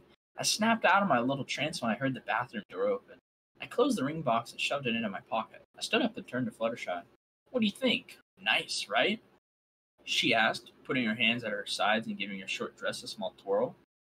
It was a white dress, with a light green, floral-looking accent. It fell just above her knees. The top part of it exposed a decent bit of her chest. It was very attractive, I must say. I was getting a little flustered just looking at her, honestly. "I think it's, very flattering," I said, feeling a bit of warmth on my cheeks. Fluttershy giggled. "That's all you have to say?" Fluttershy joked, giving me a cute wink. Oh, what the fuck? Well, to put it bluntly, I'd love to fuck you right now, I said, stepping towards her. She laughed and blushed a bright shade of red. I pulled her in close. Putting it sweetly, "You look amazing." We shared a brief kiss, which didn't seem to help her blushing problem. "Please, Matthew, you're embarrassing me." "What's there to be embarrassed about? You look really cute." "Thanks. Want to get going?" "Sounds like a plan." Everyone was meeting up at Sugar Cube Corner. When we arrived, the rest of the gang was there waiting for us. Rarity took particular notice at our arrival. She seemed to be admiring her own work. The cute dress Fluttershy was adorned in was made, of course, by our generous friend. Why, darling, you simply look stunning. I knew it was going to be beautiful, but I didn't think it would be this beautiful. I must say, I think I'd do a fine job of working in your world, Matthew. Perhaps Earth could use my designing skills? I don't know if it's my place to say. I'm no designer, but we never doubted your abilities. I had a feeling she'd look this good when you told me you were working on. What you were working on? I said. Quite. You really have outdone yourself this time, Rarity. You really do look nice, Fluttershy, Twilight said. I aim for nothing but the best, especially for my friends, Rarity said. Oh, please, every pony. Matthew has already embarrassed me enough. Rarity, I was just wondering if you could check the back of my dress. Something feels different from when I first tried it on here, Fluttershy said. Oh, of course, darling. Come here, let me have a look. As Fluttershy went to go have herself tended to, Dash zipped over to me. You nervous? She asked. I have no idea. I'm scared enough I might piss myself. Please don't. Right. What if she says no? I retorted quietly. Are you crazy? She won't say no. Trust me. Everything will go off without a hitch. Weren't you the one who was totally confident about all this in the first place? I was. It's just now that it's actually going to happen. It's nerve-wracking as shit. Don't you worry about a thing, pal. You'll ask her, she'll say yes, and then I'll give you a celebratory sonic rainbow. Then we finish the night, you two go home and make sweet love, and then we plan for a wedding. It's a foolproof plan. I have several inquiries about your little plan there, I interjected. Dash laughed as I rolled my eyes. Anyway, are we almost ready to go? I asked the group. Almost, sweetie. Just fixing up this slight error in your girlfriend's dress, Rarity answered. Sounds good, I replied. Ugh, stop saying that, Rainbow jeered. Ha! Not happening. Anything that irritates you should never be given up. With every pony ready, we made our way to the swimming hole.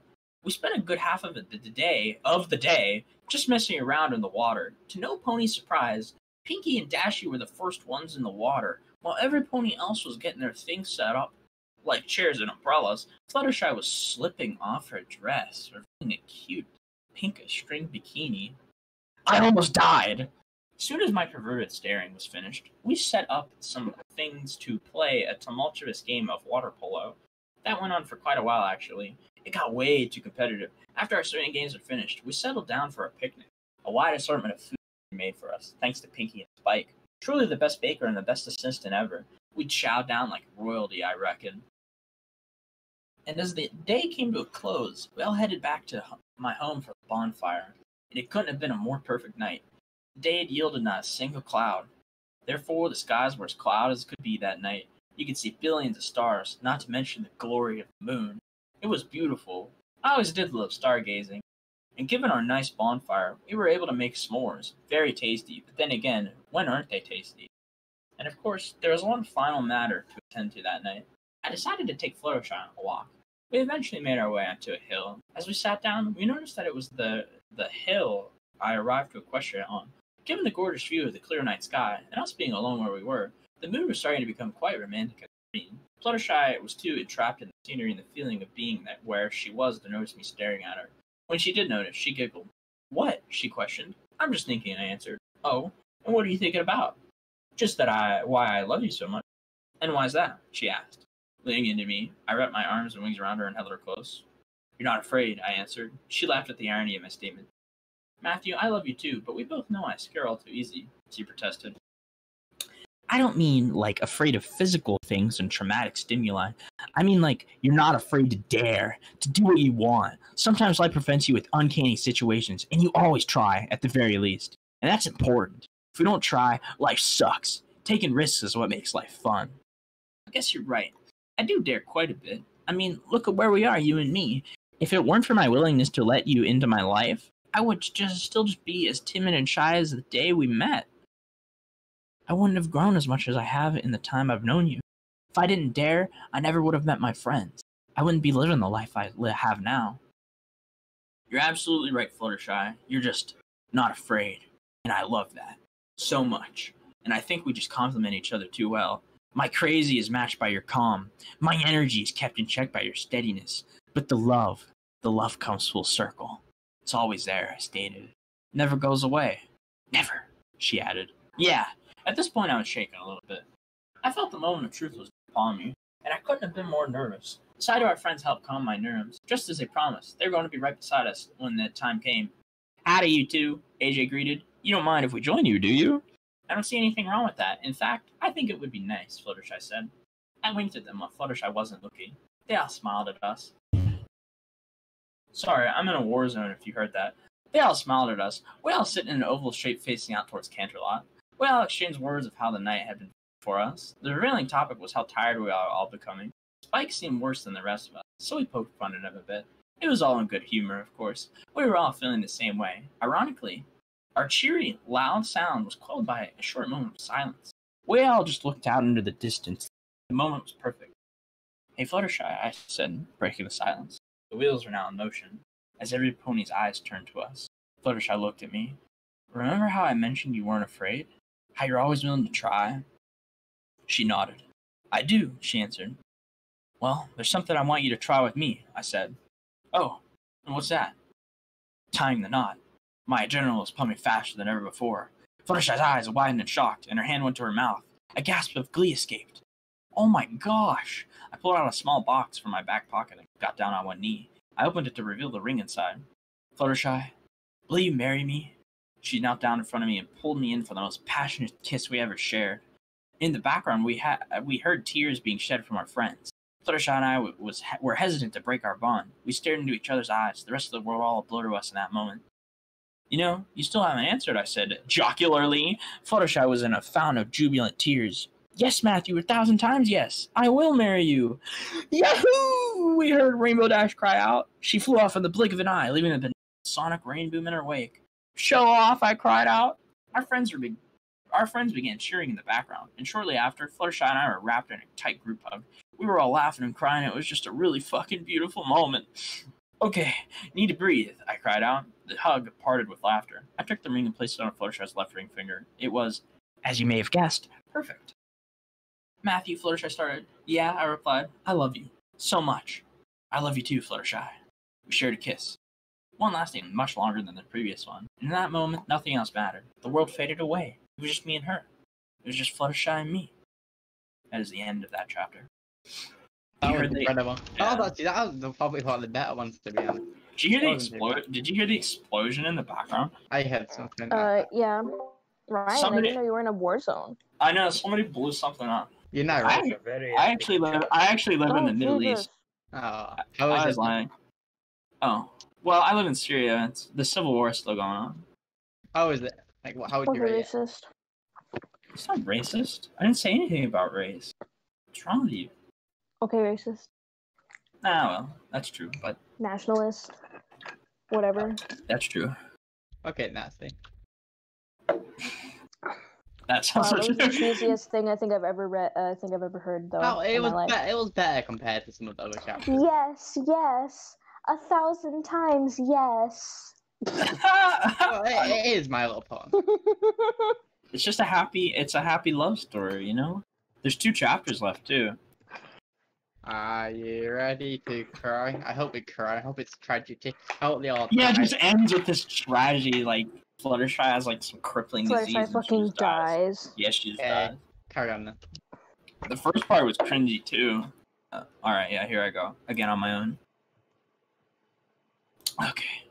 At Chapter 9, Act 2, Chapter 19. Chapter 19, Act 2, Chapter 19. Sorry, not Chapter 9. So began the long, exhausting process of planning the wedding. I lived through a couple of these planning processes with my family on Earth, and they always seemed very bothersome and time-consuming. I say that it seemed that way because I never really got involved with it at all. Now I know better. It's actually so much worse than it appeared to be. Planning a wedding fucking sucks. So much time and effort for one day in a year. Granted, one unforgettable, priceless day. The payoff is certainly worth it, but make no mistake. Wedding planning is about as lovely as a bag of used condoms. Not even that the items to prepare are difficult, rather, it's the quantity of items to prepare. There's a lot. Got the dress for the bride, the groom's suit, flowers, space for the event, so on and so forth. A copious amount of stuff for a not-so-copious day. When it all comes together, when you melt a wedding down to the core, it's a nice ceremony. and a fun party afterward. At least that's what I think most people think about when they discuss weddings. If you do otherwise, that's fine. Anyway, planning wasn't so fun, but in truth, the whole thing wasn't too terrible. In total, it took 8 months. The wedding would be on the 9th month. Jesus. And in that time, I was closer with Fluttershy than ever before. We shared our dreams much more often than usual, which was always a hoot. We generally spent more time together. And who were we to complain about that? We could never get enough of each other. As well, the rest of the gang was together more often than usual. The wedding seemed to be bringing us all closer together. I think the funniest part of it all was Spike trying to plan the bachelor party. He'd grown up quite a bit since I had arrived in Equestria, so he was more knowledgeable than the show ever made him out to be. But he was still young. A teenager, I suppose. He still had time to grow, so his insight on how exactly to plan the bachelor party was variable, to say the least. In truth, I probably did more planning for the party than I should have, because Spike was in serious need of help. Very humorous, though, I must say. He wanted to include a bounce castle. The girls were all preoccupied with Fluttershy. Dash was in charge of the bachelorette party, Rarity was in charge of the dress, and my suit actually. Pinky and AJ were on food duty, and Twilight was working with Princess Celestia to find a suitable venue. They all spent a decent amount of time together each day, which often led Fluttershy to come home with amusing stories from the day's events. Always enjoyable to hear how Dash continued to insist on including a strip dancer pole at the bachelorette party. That surprisingly never got old. And amidst the debacle of wedding planning, we set aside our weekends to do nothing but enjoy each other's company. The weekday gave us enough time to plan and figure things out. The weekends were specifically reserved for relaxation and fun. It helped us to remain sane in times of true insanity. Joker baby? We didn't have to be doing fun, exciting things too. Most days we just went to the library, Sugar Cube Corner, the beach, or my home. And all we would do was hang out, chat, play silly games, etc. Simple things that didn't require that much effort. And it relieved us of all the stress that would accumulate during the week. Spending time with friends is some of the best medicine I could prescribe to you. No joke. That, and maybe sex.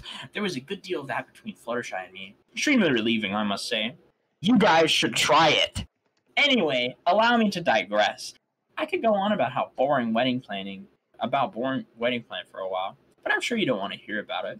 You want to hear about the wedding itself, I'm sure. Boy, was that a stressful day. Did I say weddings are easy, that the day of the wedding itself is simple? I must have said something like that. In any case, it isn't. Wedding day is very stressful and tormenting. You're so focused on wanting everything to go right. You want everything to be so perfect.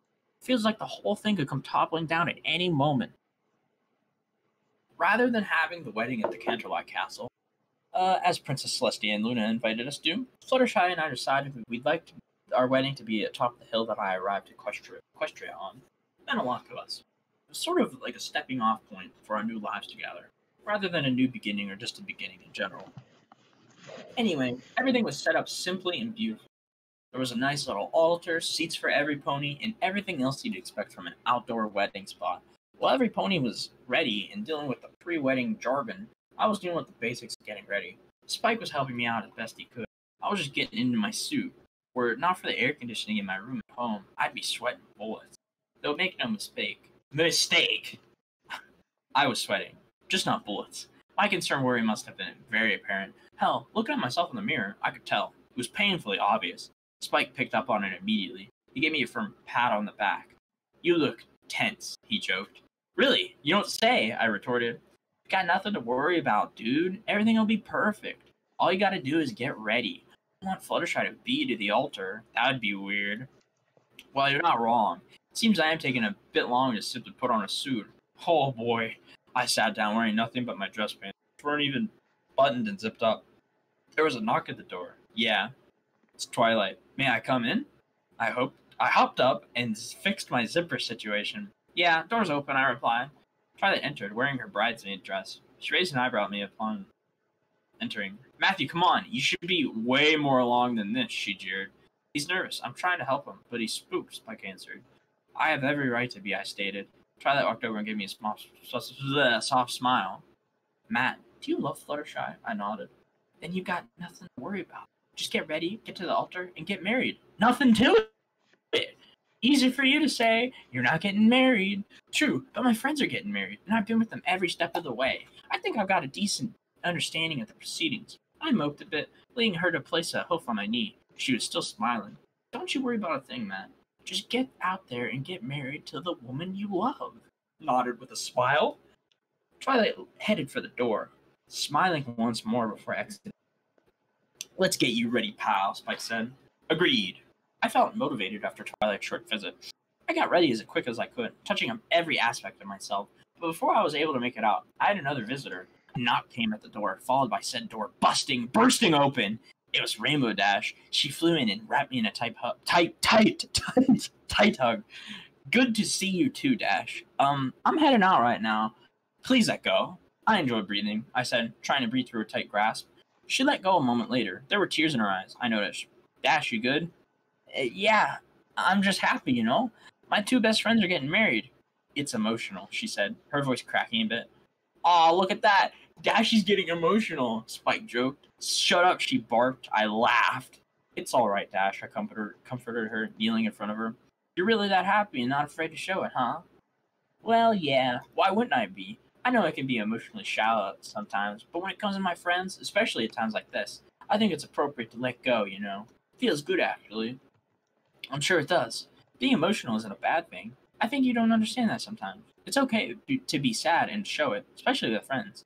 You said it. Now you ready to get married? Hell yeah, I am, I said with all the confidence I could muster. You ready to fulfill your role as best mare? You know it, she replied. Then let's go, gang! And it was off we went to the ceremony. By the time we'd arrived, all the guests were there, and the rest of our friends were standing up by the altar. Dash and Spike took their places, and I took mine. Now all we had to do was wait for the beautiful bride-to-be. My nerves were acting up again. I felt a nudge from Dash. I turned to her, and she was giving me the most reassuring smile you could get from a friend. It was exactly what I needed. And not a moment too soon. A minute later, serene music started playing, and Fluttershy was walking down the aisle. If Equestria had the internet, and you could look up beauty on Equestrian Google, you'd see pictures of Fluttershy walking down that very aisle. You knocked the wind right out of me how beautiful she was. Her dress was simple yet perfect. It was natural, literally. Think of her gala/gala dress from season 1, only with more accents, a bit of a longer train, and defining her body much more perfect. Screw the details. She was jaw-droppingly beautiful. You get the idea. I locked eyes with her when she was halfway up the aisle. We couldn't help but smile at each other. The moment really was perfect. It wasn't going anywhere. Nothing could ruin it.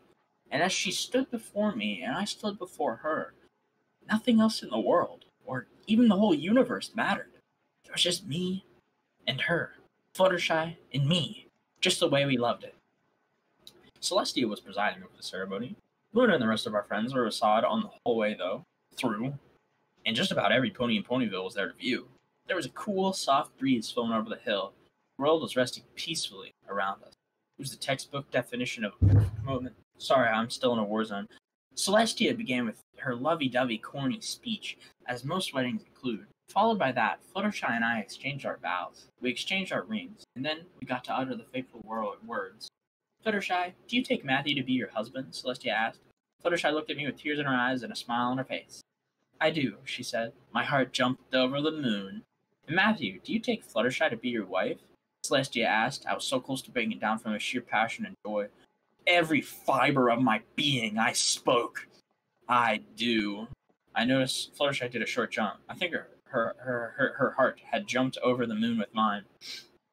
Then it gives me the greatest pleasure to pronounce you husband and wife. You may kiss the bride. We smiled at each other, took each other's hand, and joined for our kiss. If I've ever mentioned the best kiss or the most passionate kiss we ever shared in the past, you could throw this all away.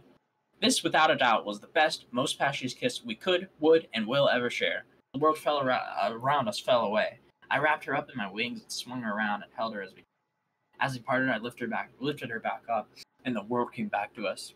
We heard the loud cheering from our friends and every pony else in the crowd. We saw the joyful tears from every pony in the attendant. We saw flower petals being thrown through the air. It was a wedding if there ever was one. Made our way down the aisle, smiling all the way. At the end, I brought her in for one more kiss. Together, we took off for a short fly through the sky. For a moment, we disappeared behind a few soft white clouds. Behind those clouds, I held Fluttershy close She rested her head in my chest, and we wrapped each other together in our wings. We just wanted to share this moment together. Matthew, she spoke softly. Yes, Fluttershy, I replied. We gazed deeply into each other's eyes. I love you. I always have, and I always will. You took the words right out of my mouth. I love you too. We shared another kiss, but it was short. All we wanted to do in that moment was feel each other's embrace. And that's what we did. It felt like that moment could have lasted for an eternity. It was pure bliss. We never wanted it to end. Fortunately, there was a large crowd of ponies waiting for us back down on the ground. Shall we return to our adoring public? I said jocularly. Fluttershy giggled. Let's. And so we did. We landed, Dash flew past us, handing Fluttershy a bouquet of flowers, and just as fast, she was soaring through the sky, delivering a gorgeous sonic rainbow. Seriously, you're a goddamn show-off, Dash, I shouted. Fluttershy laughed and kissed me again. You'll get over it, she joked. Yeah, you gonna throw that or what? I asked. All right. Every pony ready? A couple of mares gathered behind us, preparing for the toss. Fluttershy released the flowers, and no pony surprise, Rarity threw herself in the crowd of mares. Mine, she shouted. I was laughing uncontrollably at that. So now what? Fluttershy asked. I smiled at her. Now, we party. That's the end of that chapter. We're on to the last chapter. Can you believe it? Bruh. That was terrible, as usual. I hope the alternative realities have more drama or something. But I don't like the name Matthew. So I don't like it in stories. It's like so basic. I don't know. It just feels like his name should be something cooler. Like I don't know, what's a cool Japanese name? Ichigo? Kirito? Nah! Kirito. Who would you replace all that? Can you say, instead of saying Matthew, can you just say Kirito for now? Sure, I can see Kirito. Look at what life said in text. That he dies on one of them. Yeah, apparently one of the non-remastered ones. Hmm. I don't really know. I feel we just ignore them.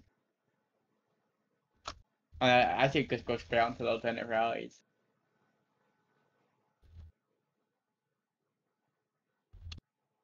Yeah, we'll just yeah, the remastered version is probably the better one. He removes all this We'll go straight on to the lemon one. If I can squeeze some lemons. Am I right or am I right? Yeah, I love squeezing the lemon.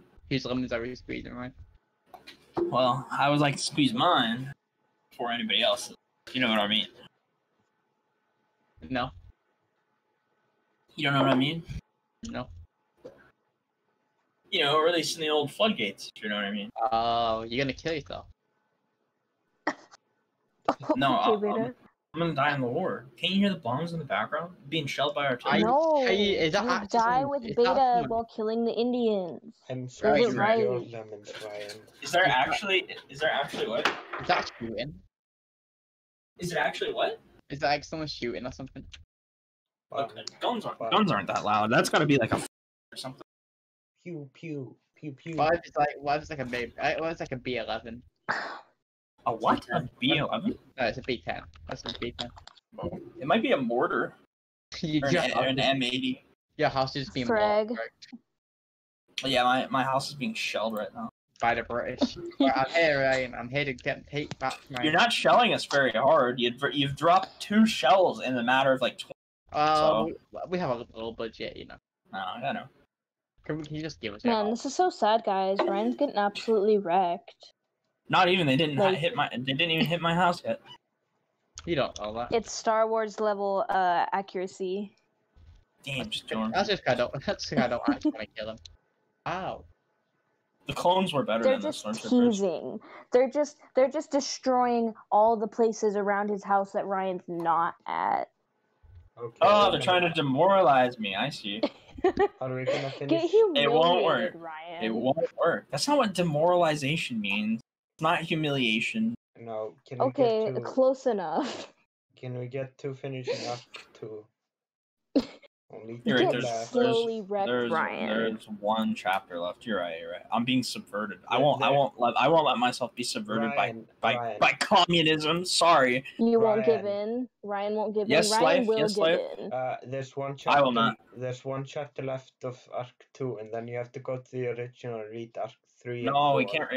We can't read the originals. The originals aren't real. Yes, they are. He fucking dies. I mean, at even the if they're end. remastered, they're not going to be like that much different. It's just going to be fixing like grammatical errors. The story will still be the same. Yes, except in the original, he fucking dies. In which link? The first one you sent, Fluttershy Media 3? No, in The Element of Love. And then in Arc 4, he fucking dies. That's so stupid. Unfortunately. Yeah, here's the original. It's got 4 chapters. What? If we want to hear any of them, we want to read what's it fucking called? Like Twisted Tortured Love, Yeah, or Portrait whatever. Lover. That one's like really blue, I think. Oh my yeah. There's lots of Time lemons. for There's Ryan's lots of lewd. lemon squeezing in that one. Time for Ryan's lemon Okay, squeezing debut. You know, before she turned into a human, how Yes. the fuck did they kiss? How the fuck does a pony and a He human? he leaned down and he That's what I was forced on the talking mouth. about. That it just doesn't sound like it's humanly possible.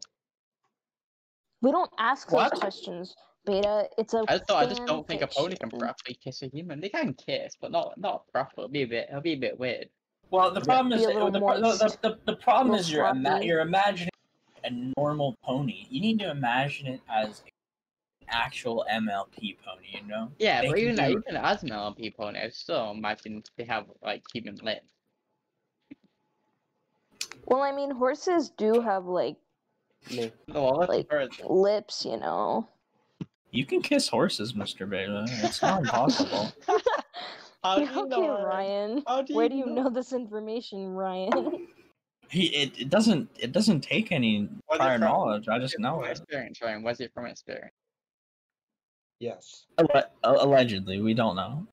It's unconfirmed. Was that your first All guess? right, whatever you say. Not my first. Well, I but mean, certainly you do my live last. in Redneckville. You Certainly do my live in, last. like, near farms, so... Yeah. Okay, now read chapter 20. Yeah. All right. This chapter is called Chapter 4. Oh wait, sorry. I think that's the original. This is Chapter 20, Act 2, Chapter 20. In party we did. 'Twas a glorious time indeed. There was dancing, moshing. We played a lot of metal and rock and stuff. Drinking, laughing, and all manner of cantankerous frivolity. Big words. That's me putting it in short terms. Long terms. ... You know, in truth, as I lay here in bed, writing down my memories and adventures, I'm sort of tired of remembering. There's so much to remember, and it's all just so fucking amazing. I'm baffled that I've been able to put it all into words the way I have. I'm not a writer or something. I'm an actor. Words and writing and stuff aren't really my strong suit, you know? Though then again, I guess this hasn't been too bad. Regardless, what I'm trying to say is, I think I'm done remembering. I'm sharing with you all these memories of mine, all these special times I've had here in Equestria. I've shared quite a bit, I think, but I'm done sharing memories. I'd like to take this last moment, before I thankfully pass out and fall asleep, because God knows how fucking tired I am. I'd like to share with you my feelings about Fluttershy. Is that okay? I think it would be. You see, I don't think I've properly taken the time to explain why I love her so much. Why it is I gave up my entire life on Earth to be with her in Equestria. I mean, you may think it's pretty apparent, but I frankly do not. I've sort of just been explaining things in the moment, not so much as a whole. And feelings work in both ways, in acute specific moments as well as in the grand overall experience of life. Now Fluttershy, you see, she's special, like really special. I'm sure you've got a basic understanding of why I think that of her. My life has completely changed because of her. I found her in some freak coincidence one Friday night. That night changed everything. My love goes deeper though. More than just because she changed my life. That's a big part of it though. I owe a lot to Fluttershy. When you boil everything down to the core, Fluttershy is just good. I mean, like, her heart. It's good. It's pure. No, Fluttershy is perfect. Nobody is. No, Fluttershy is not perfect. Nobody is. She's got her flaws, but she frightens easily. She's shy. She has trouble vocalizing things sometimes. But who cares? I was sort of the same way before she came into my life. We both changed for the better. It's like I said, she's good. She loves every pony she meets and gets to know. There's little to no hate in her heart. She's kind, she's gentle, and when she isn't afraid to speak her mind, she really goes for it and lets you know what she's feeling or what she thinks. And when she lets you know something, you know it's true. She never lies. She's honest and trustworthy. And like I said to her the night I proposed to her, she's not afraid. That's not to mention how she looks. I know it seems shallow to exemplify someone for how they look, but when you love someone, it's not so bad, I think. Besides, aren't you supposed to love how your special someone looks? And Fluttershy, she's fucking beautiful. I've never even seen anyone like her. She was beautiful as a pony, and she's even more so as a human. I love her either way. It doesn't matter to me. The bond we share is unbreakable. Nothing will keep us apart. It's not physically or magically possible. It's not possible on any level. I'm telling you. I swear. Even in death, we'll be together. I mean, we dream together. How's that not a bond, huh? You ever hear of a plain old human couple being able to do that? Heck, we shared dreams before we even got to Equestria. And besides, everything I can tell you in a straightforward manner, there's just something about Fluttershy. You know that feeling when you love someone? When you really deep down know you love someone, and there's just something about it you can't explain? Like when your partner asks you, hey, why do you love me? And you say a ton of stuff that sounds legit, and you mean it, but you otherwise can't explain why you love him or her. And if you say that, you'll sound false and seem like a liar, so you just say other stuff anyway? No? Did any of that make any sense? What I mean to say is that you can't explain in all honesty why you love someone. There's some reason beyond your understanding as to why you love who you do. Why you want to be with that person for the rest of your life. Well, that's how I feel about Fluttershy. There's some existential force that has bound the two of us together, and I'm glad it has, because there's no one I'd rather be with for the rest of my life. If it was literally just Fluttershy and me for all eternity, I'd be quite okay with that. Honestly, I feel I'm not doing a very good job with this. This feels lackluster to me. Would it be okay if I just told you to believe me? Because I'm finding it hard to explain this otherwise. I just love her so much, and I think I loved her the moment I found her in the dumpster way back when. I still love her to this very moment, and I'll love her until the day I die. It's just that simple, really. So, I think I'm done for now. In fact, I think I'll probably be keeping this little journal of mine hidden away for a long, long time. I'm not sure I'll ever really write in it again. Like I said, I'm tired of remembering. I didn't say that just because I wanted to share my feelings about Fluttershy with you. I also want to stop looking into the past so often and start looking to the future.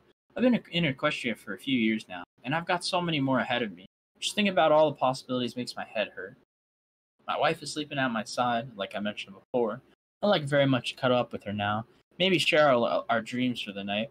As I write these words, it's just past midnight. Wow, didn't think I'd been writing this long. I can't tell you what my future will hold, and my thoughts about that will remain with me. What you think may happen is up to you. Use your imagination. I find as I'm writing my last sentiment, Fluttershy is stirring awake. I'm surprised she didn't wake up earlier. Oh well, I'll be going now. You know where I'll be. And you know who I'll be with, the love of my life, and the greatest friend anyone could ever ask for. And in the end, well, I think by now, you know the drill. Hey, Fluttershy said, having been awoken by her husband. What are you doing? Oh, you know, Matthew started. Writing down memories. Though I've kind of grown tired of it. Why do you say that? Fluttershy asked, leaning on Kirito's shoulder. I want to live in the now, you know. That in the future. I can't wait to see what's coming next for us. He wrapped his arms around her, kissing her multiple times on the head. Fluttershy couldn't help but giggle.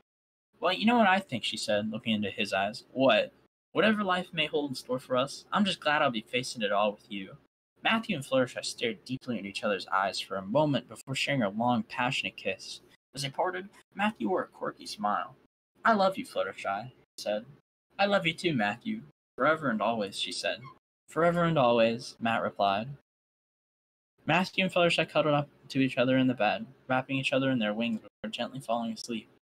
And as they went on to share their dreams for the night, a single thought comforted Matthew more than any other, that it was, is, and always will be Fluttershy and me. The end. Is the tortured one by the same guy? Yeah, it's all by the same guy. That is kind of scary. That was very wholesome at times. It was like a really bad anime. Like a self-insert, terrible anime. I've seen anime. I've seen anime better than this. I mean, worse than this. Yeah, I've seen anime worse than this. The best part was when you replaced his name with Kurita. That This was really truly added to it. a fanfiction. Kirito-kun. Character, What? I can't believe characters are burning. Wait, just wait until I make my Humanity Conquers Equestria fanfic. I'll read that to you guys too. Please do that. Well, That'd be great. We will crush them. We will crush them. Crush them all. Ryan, with our you know what we artillery, never with got? tanks. If you did that in AI dungeon, actually go invade Ponyland. I just kill them. Well, just destroy them all. Wow. Are we gonna do that one now? Or do I? Not now. Do you know what the worst thing I ever read was? What? It was some kind of creepypasta. Oh. I'd have to say Jeff the Killer's the worst one ever. Well, Which one would you like? Which of the other ones would you like to do first? Without You or Tortured Love? I guess we can do talk